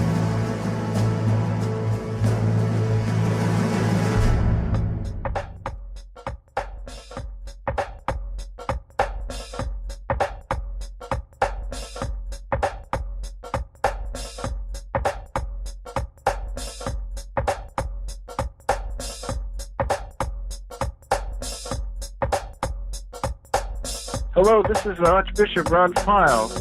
You're listening to The Edge of the Unknown with Mark Henry. And a shout out to Archbishop Ron File. Holy cats, a lot has changed in this world that we've been talking about, and we've been talking about a lot of change tonight. Archbishop Ron File, guys, I was hoping to have him back on this here radio program, but unfortunately, I just found out a couple of weeks ago that Archbishop Ron File has lost his hearing. It was during an exorcism that he was performing, and he is no longer appearing on radio programs. I know my guest this evening tonight, Thomas Fusco, has been on much larger programs than this little humble show. He's been on Coast to Coast AM and a number of other programs, and so has Archbishop Ron File. But Archbishop Ron is out of commish. He is no longer going to be doing any radio programs. We're going to have someone underneath him that has worked with him to talk a little bit about exorcisms in the month of October. But wow, holy cats, to go from such a vibrant, wonderful life and way that he dealt with some really crazy stuff to not being able to hear anymore is really, really sad, disconcerting, but we always send our best wishes to Archbishop Ron. I'm going to send him a copy of this show because I know he would totally appreciate the laughter and the fun and the good conversation that we're having with Thomas Fusco tonight. But I wanted to throw that out there. If anybody is not familiar with Archbishop Ron File and the Order of Exorcism, he's got to hang him up. And he's trained a lot of good people, so we hope that his message continues on. But unfortunately, we will not be hearing from Archbishop Ron going forward. But hey, anyway, we send our greatest out to him, and we're going to get back into this here radio program with Thomas Fusco. We're talking about his book, Beyond the Cosmic Veil, cosmicveil.com. We're going to go a little bit over as we can, I can do whatever I want to do. This is my own show now, and I'm not on anybody else's network. And boy, I just swore. So damn to hell, I'm going to hell now, I guess. Anyway, we're going to get back into the show, and I'm glad that I just heard Thomas laugh. So, Tom, thanks so much for hanging out with me a little bit late, and I appreciate you going a little bit later because we've got so much more to talk about, and we've got a lot of questions coming up. Before we get into those questions, let's talk about the order of the universe, because I think that might actually put things into a little bit more of a perspective of what we've been talking about.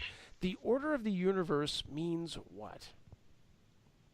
Well, it's the way that everything's put together. We do have an orderly universe.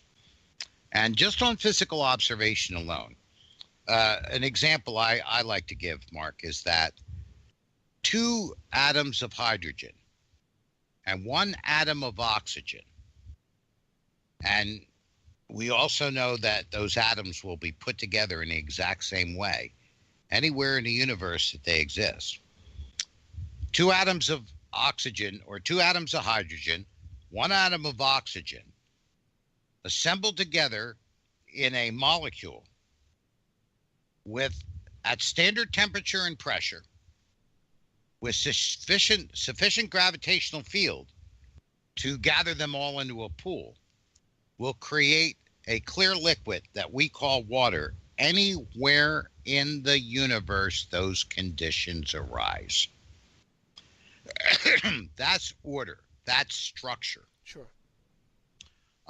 And so that gives us an understanding that there is a deeper, what physicist David Bohm called implicit or implicate order to the universe. Now, can we phrase it in a single equation? We're still working on that. That is what's called the theory of everything. Mm-hmm. Is a single equation that gives us that fundamental expression. My argument has always been that physics will never arrive at that until they begin to accept that there are non-physical aspects to reality. That the physical universe is not all that there is.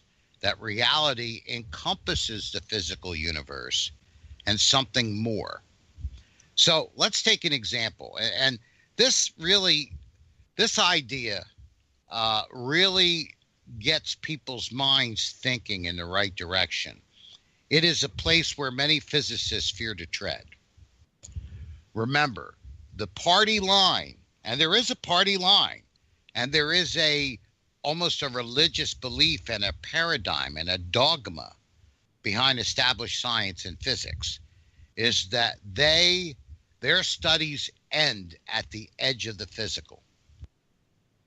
Where you talk about the edge of the unknown in the title of your show, to me, that's what's beyond to them. They don't play with it. Their excuse is we only have to deal with what is physical.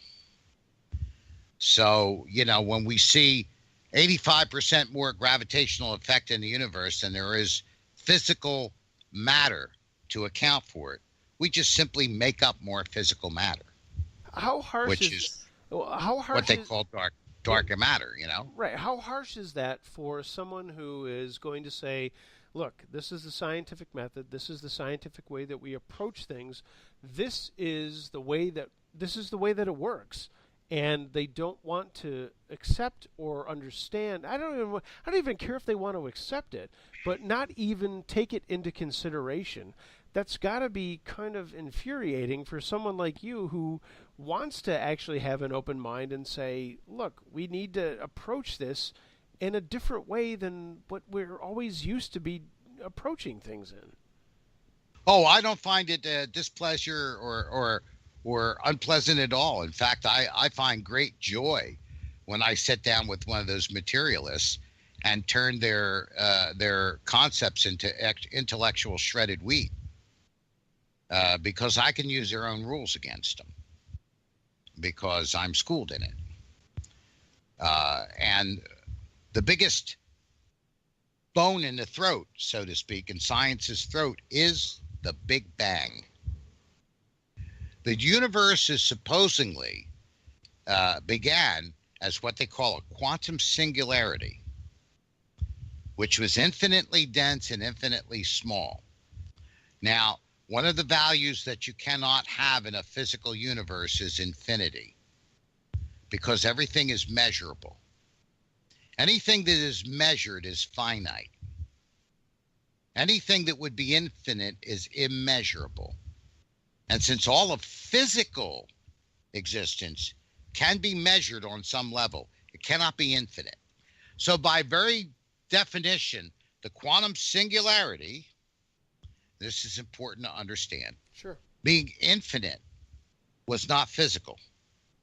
Another concept, when and I know people have heard the word singularity tossed around, but it's never really explained to the general public because it is very esoteric.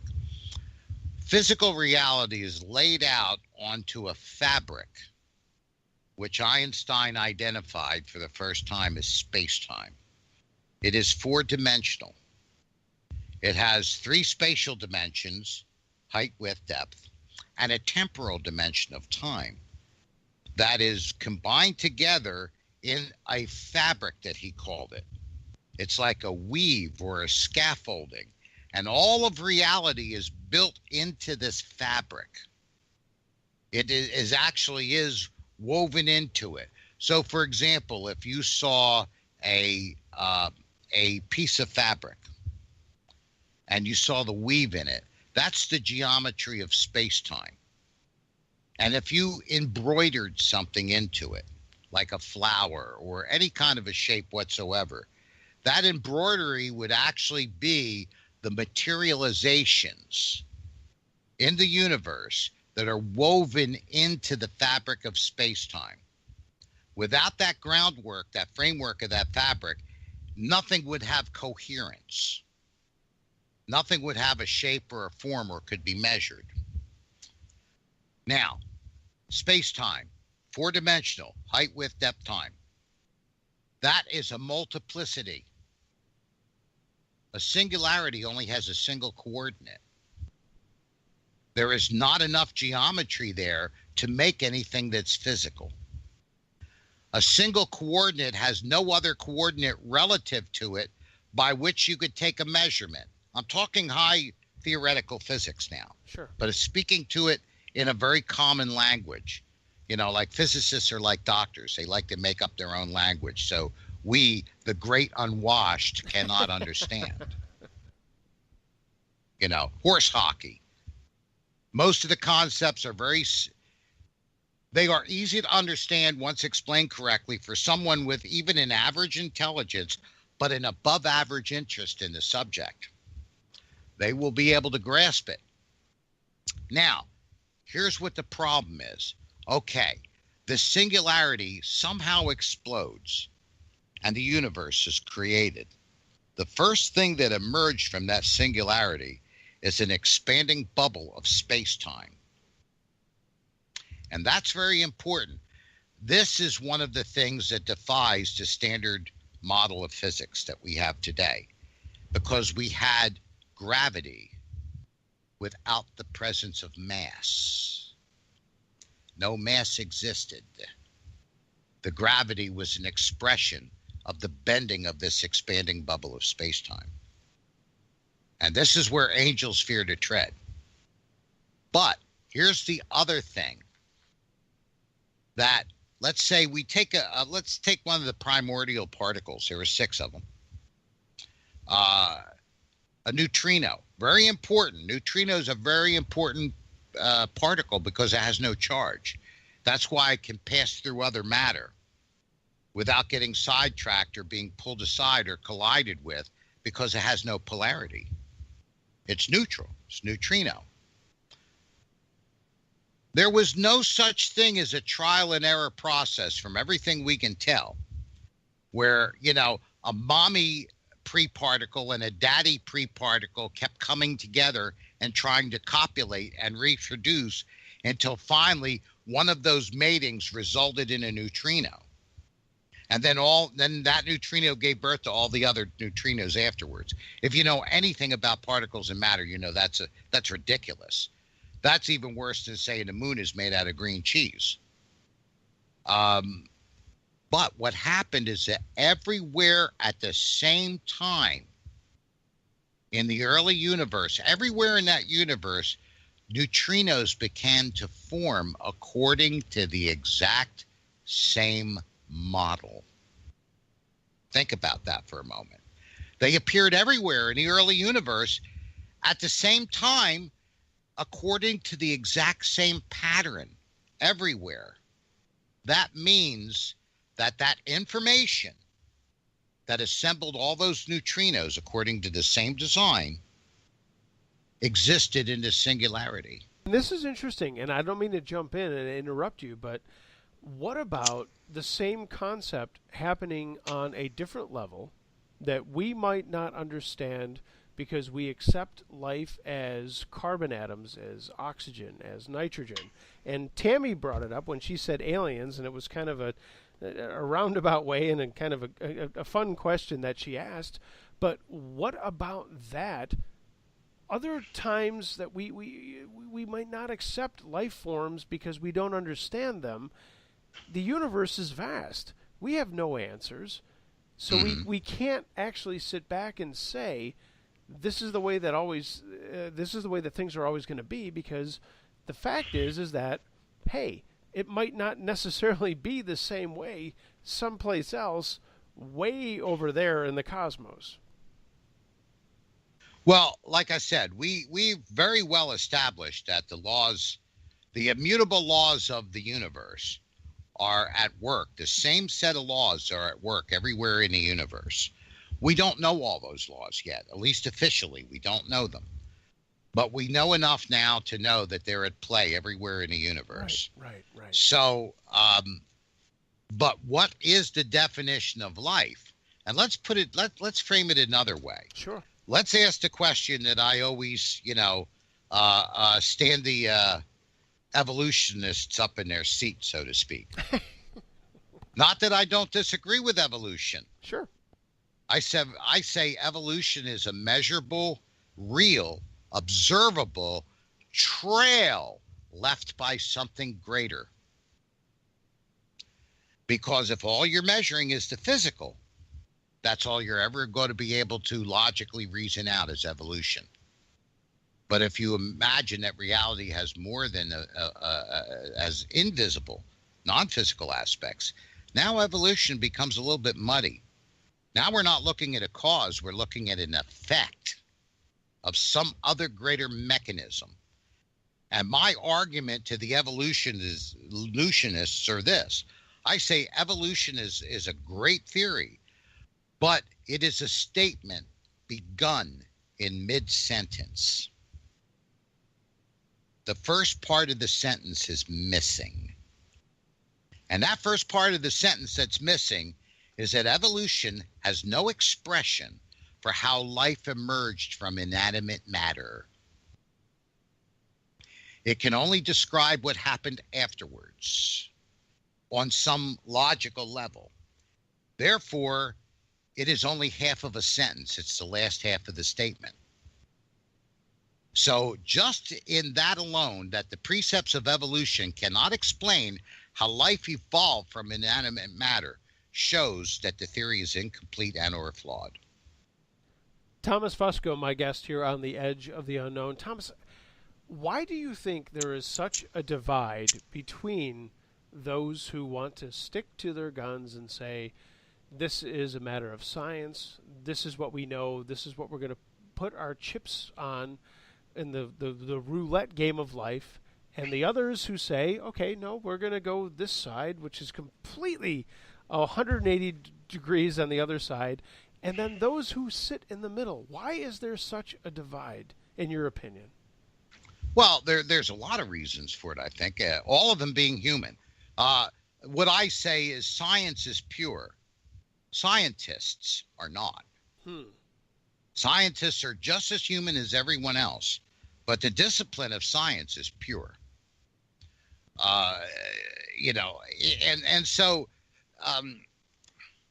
you have a lot of people that are, professionally, the scientists are professionally invested in established science. This is how they make their money. Scientists most of the time don't fund their own work. Of course not. Somebody else does. Sure.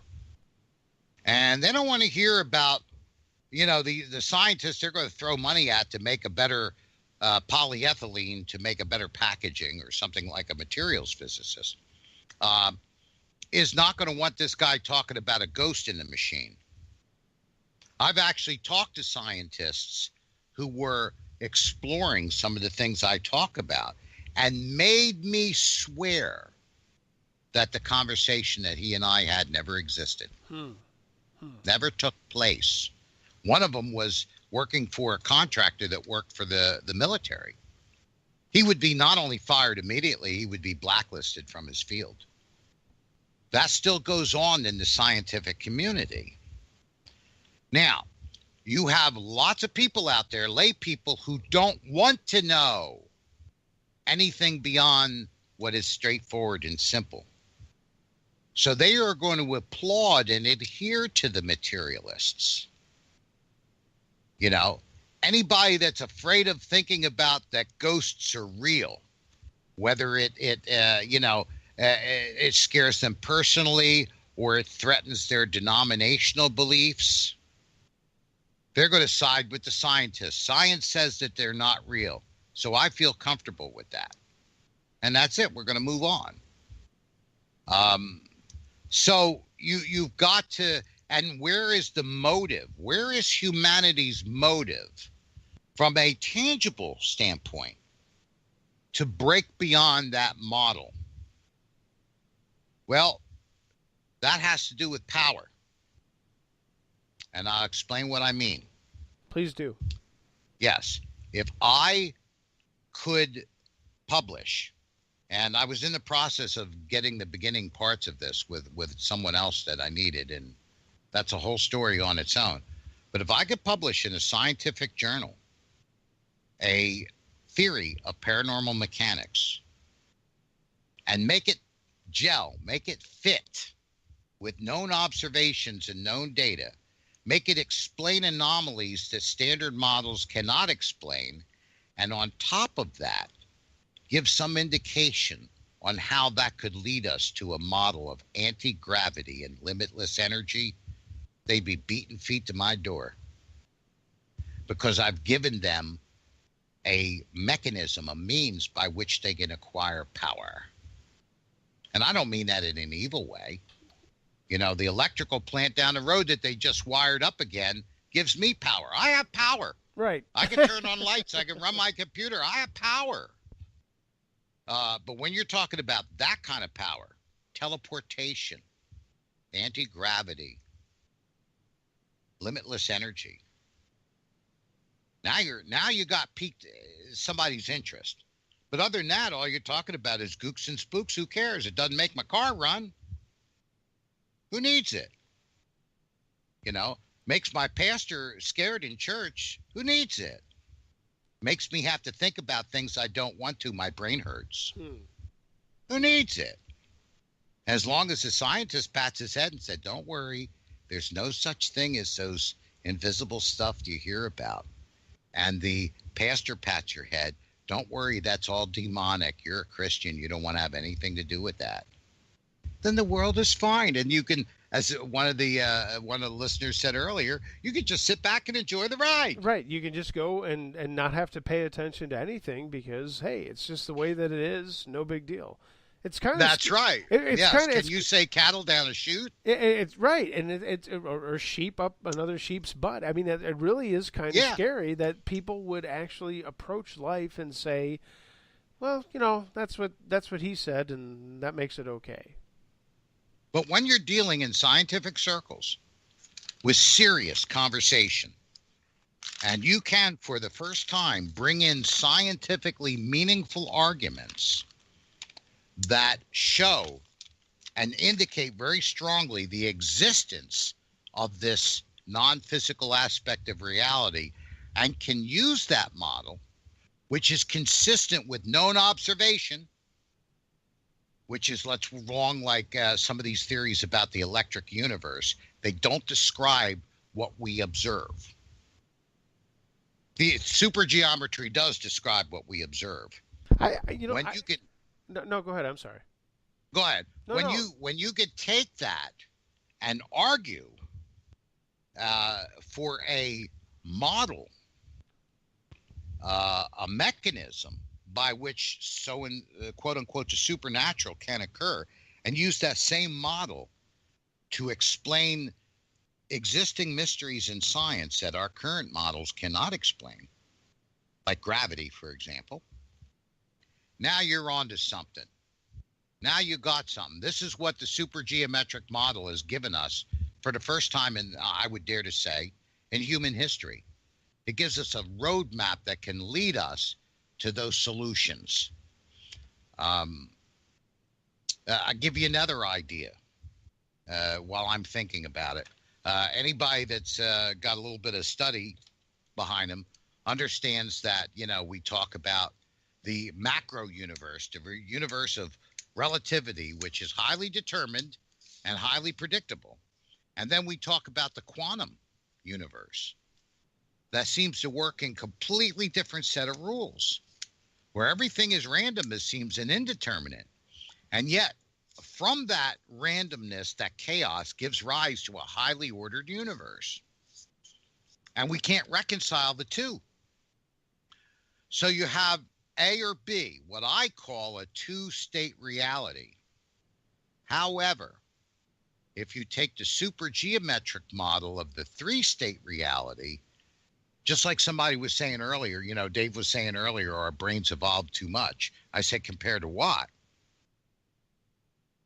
When we have that third state of reality, which is what I call the supergeometric, you can call it the extraphysical, the superphysical, the non-physical. You could call it what Finkelstein called it, coherent superpositions, or Edgar Cayce called it the Akasha. Physicists, philosophers, they have different names for it. Now you have a three-state reality: non-physical, quasi-physical, and fully physical.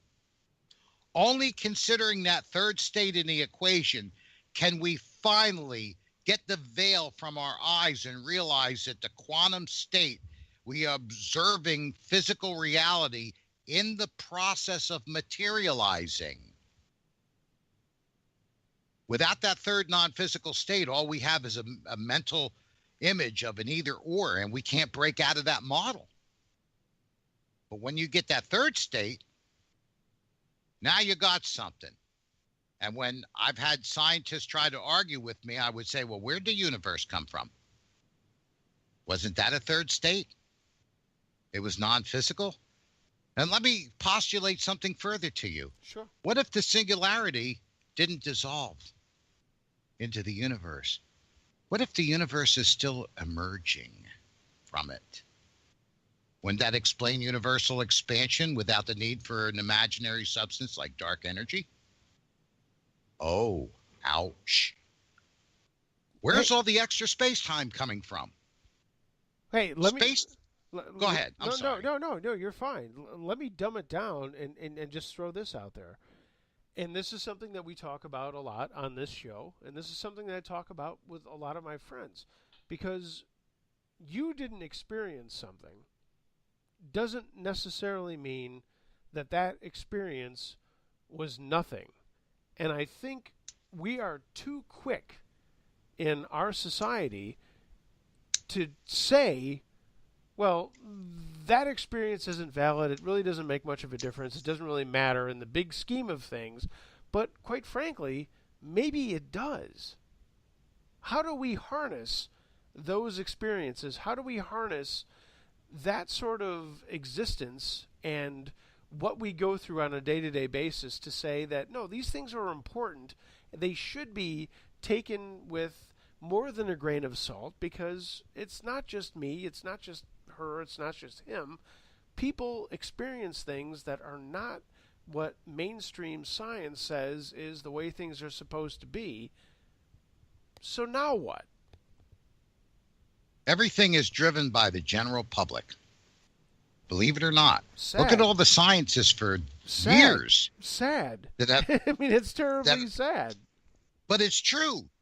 Look at all the scientists for years have been talking about global warming, and they wanted to literally take over society for the first time as that intellectual elitist group that they believe that they know better than the rest of us and lead us.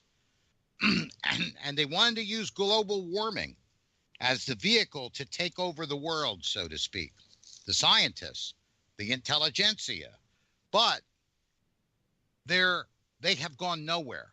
They are almost completely powerless because the general public at large has not signed on. They've not bought into it, heart and soul. They don't believe it. Now, if the whole world started falling apart, if we had that biblical conflagration and the scientists said, we know how to fix this, surrender all your will to us, all your base belong to us, we would do it. We'd give it up because they would have the power. If we could tell you that we could figure out a way to have limitless energy and it's not going to cost you money every month to have it. Everybody's on. They're signing on. They want power. And so the power is the carrot. I'm not going to lie to you. I'm not going to lie to you. The fact that you just dropped an "all your base are belong to us" reference on my show is one of the highlights I've ever had on the edge of the unknown. Some of us are old enough to. It's a shameful. We're old enough to remember what that was. Oh my God, that was amazing. All your base are belong to us. Okay, let's grab some emails here before we have to wrap things up. And again, we're going to, okay, funny. Andy, I hope Andy is still listening in Fort Drum. Andy writes in and says, "Good evening, gentlemen. Fun talk tonight. I'm sitting here thinking, how do we discern what is belief and what is a fact? It comes up on the show all the time. Someone sees or experiences something, someone believes this or that, someone else discounts it as something else, be it paranormal or a naturally occurring thing. We know things like inertia and gravity exist, and they can, without talk of a supreme being, exist. But how do we bring the two concepts together when so many are on either side of the issue of faith and science? I don't know if this makes sense. I hope my question does make sense. Andy, listening outside of Fort Drum." Yes, it does make perfect sense. The problem is, to answer that would take another 8-hour show. I'm not up for that right now. We're talking about societal issues. We're talking about humanity in general. We've touched base on these things, where people have motives. They have motives to look at things one way or the other. If you saw a ghost and you're telling somebody I saw a ghost and they're scared to death of what you're talking about, they're going to side with the people who say there are no such things. And you're crazy because you're scaring the tar out of them. Your sanity and what they think of you is easily dismissed and sacrificed as meaningless as long as they can hold on to their own security. So a lot of that takes place. People just don't want to think about it. The implications that there's such a thing as paranormal phenomena to really seriously consider it frightens the bejeepers out of a lot of people. And so they don't want to think about it. They don't want to know about it. Let's take religion, for example. Let's take the Christian faith. What does one of the things that the Christian faith does? It obligates you to a moral code. It bears witness to whether what you're doing is right or wrong. There's a lot of people out there that don't want that. They want to establish their own justice of what is right or wrong. This is where this was the very heart of postmodern relativism that grew out of the movement, you know, that became, as the 50s were progressing, it looked like science and the Judeo-Christian model were becoming closer and closer knitted. And the philosophers that have tenures in these universities in their ivory towers scared the bejeepers out of them. So they had to establish postmodern relativism, which means there is no absolute truth.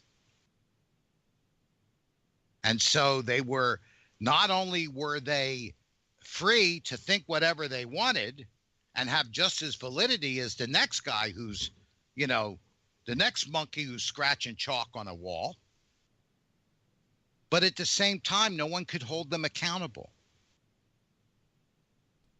And that is one of the things that has decayed our society, is postmodern relativism. Shouldn't both sides be always working to encourage the other side to change their thought, to change their thinking, to change the way that they're looking at things? Because that's, you know, it goes back to Dave. Hey, did we evolve too fast? Shouldn't we have 2 or 3, 4, 5, I don't care how many, different sides challenging everyone to say, hey, you need to look at this a little bit differently, and you need to work with us and think about things differently, rather than just digging your heels in, saying, no, this is the way that it is, and this is the way it's always going to be.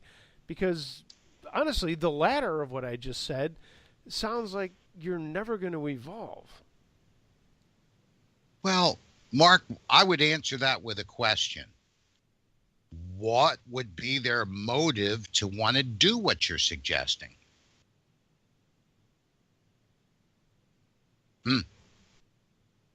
Why? Why would they want to do that? What are they going to gain?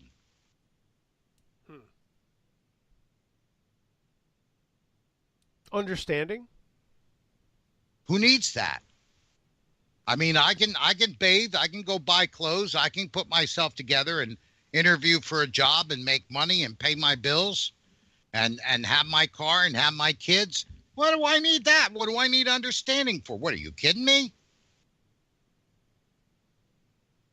Well, I think that actually answers the question. It does. We should want understanding, but we're probably never ever going to get it. Yeah, but if I could tell them, you know, I got a way that you could travel to, you know, where your dying sister is in Alaska in like 2 minutes and not worry about anything in your house being lost or something like that while you're away. Now I got their interest. What's in it for me? There's nothing in it for them. You know, so you saw a ghost, you're trying to convince someone else that you saw one. What's in it for them? Nothing but fright and torment and tearing apart their model, their roadmap of their world that they live by. Why would they want that? To what end? To what gain? To actually think that dead Aunt Mary's out there still looking at her? That's frightening. It is, of course it is. Well, the entire show that's what we talk about. I mean, we talk and we laugh and we have a good conversation, but a lot of the stuff that I do talk about, and with folks like you, is a little bit out of the box. It's a little bit frightening, and hey, I don't know. I have to ask that question, though. Yeah, I mean, you know, thinking out of the box gave us all the modern amenities we have that we take for granted. Poor Nikolai Tesla. if it wasn't for him, we wouldn't have alternating current. And what's that? Well, go look it up. Come on, don't be a dummy. AC/DC people, okay, there's a reason that they call themselves that. 716-218-3557. Guys, we've got a chance for you to get on board this here radio show for one more segment. We'll probably be on for a couple of more minutes here with Thomas Fusco. He is the author of Beyond the Cosmic Veil, and check out his website, cosmicveil.com. Before we get to this other email from P, we're going to get to you, and hopefully you're still listening. I really appreciate that you would. What do you got cooking, Thomas? Obviously, you've got some things going on in Florida, a little bit of rebuilding after the hurricane here, but are you traveling? Are you writing? What's going on? Well, I'm not traveling and I'm not writing, although I do have a couple sticks in the fire on that. Cool. They just haven't materialized yet. There is at least one other book that I need to write, and I just haven't gotten around to it now. I've been puddling around. I'm retired, so I've been dabbling and playing around in things. Nothing really exciting yet, but, I'm sure there's another, a batch of fireworks that are going to shoot out of here before it's all said and done. Sure. Awesome.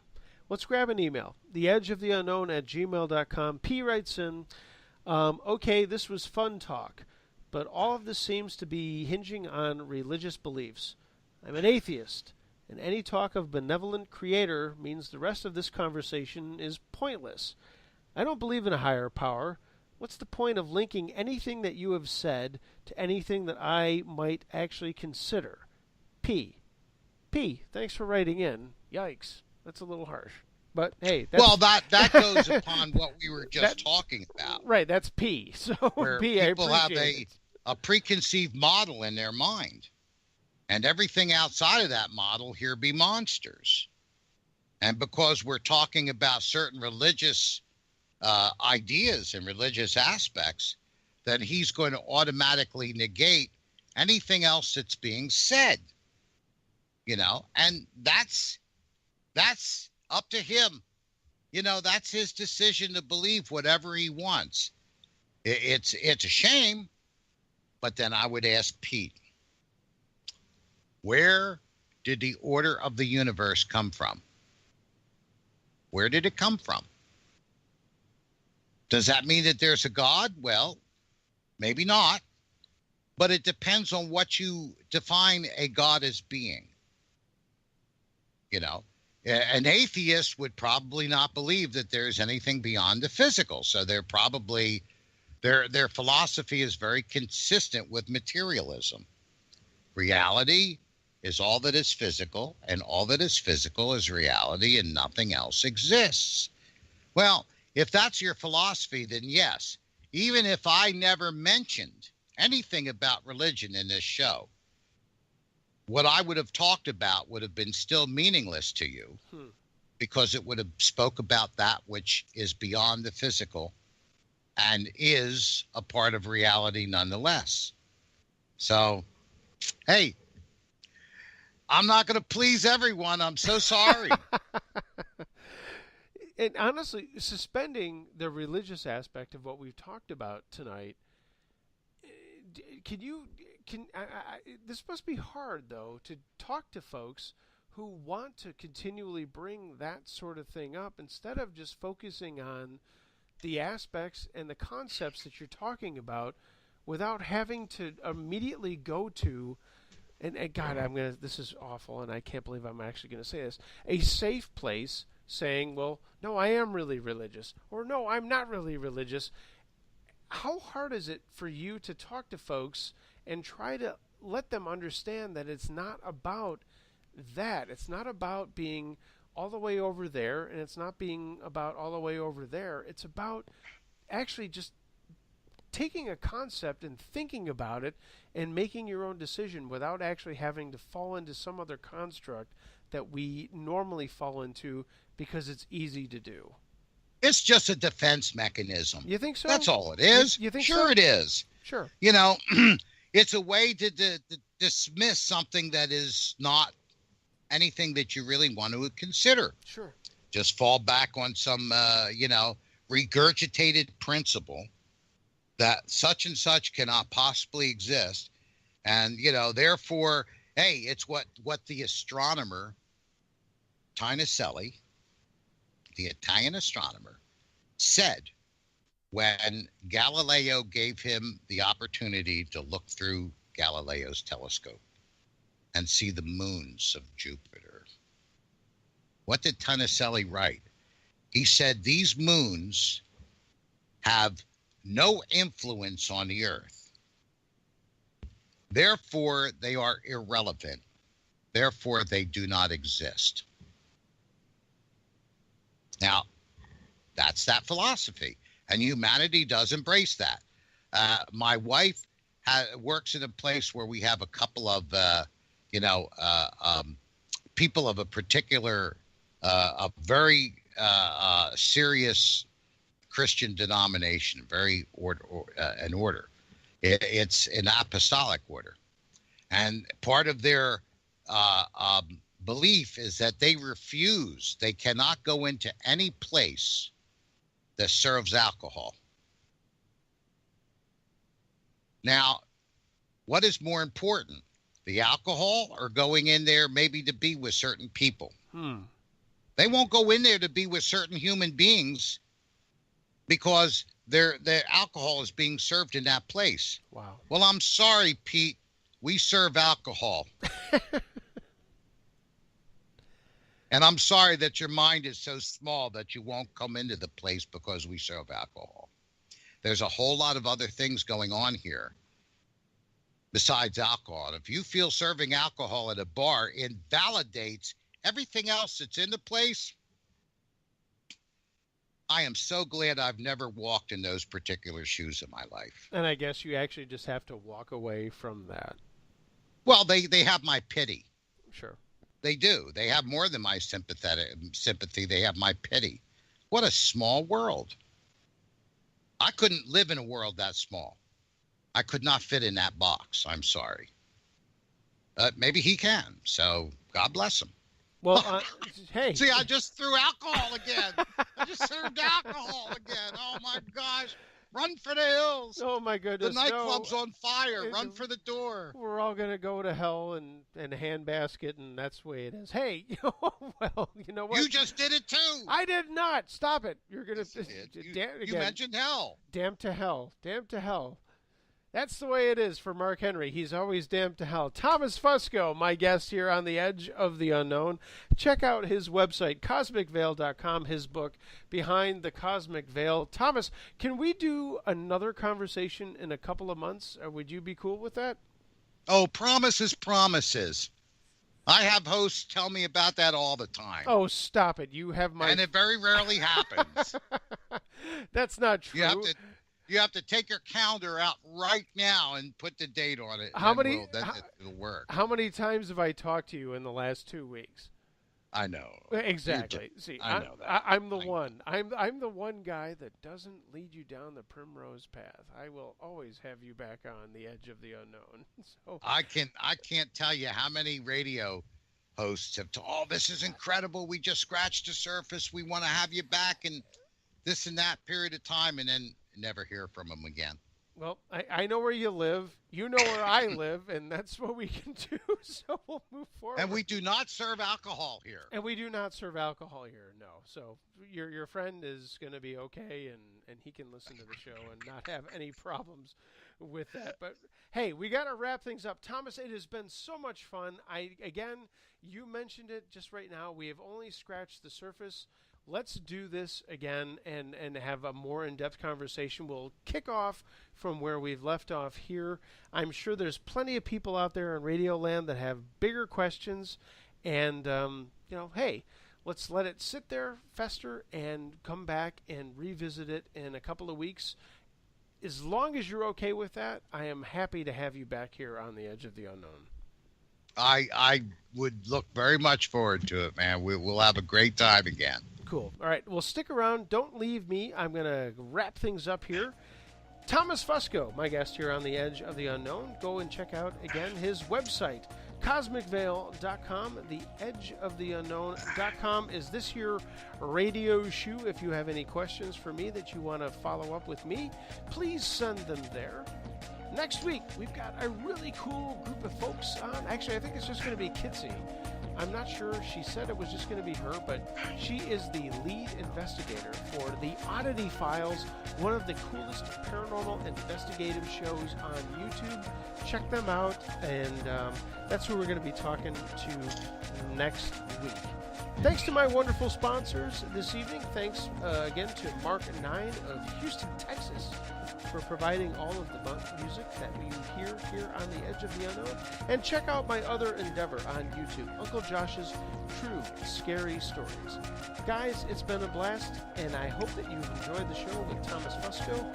Everybody, be good to one another. Take care of each other. We'll see you next week. Same bad time, same bad channel. And remember, be wary of things that go bump in the night. Could be anything. A ghost, a monster, or hey, the guy next door. We'll see you right here next week on the Edge of the Unknown. One more time, thanks to Thomas Fusco and his work behind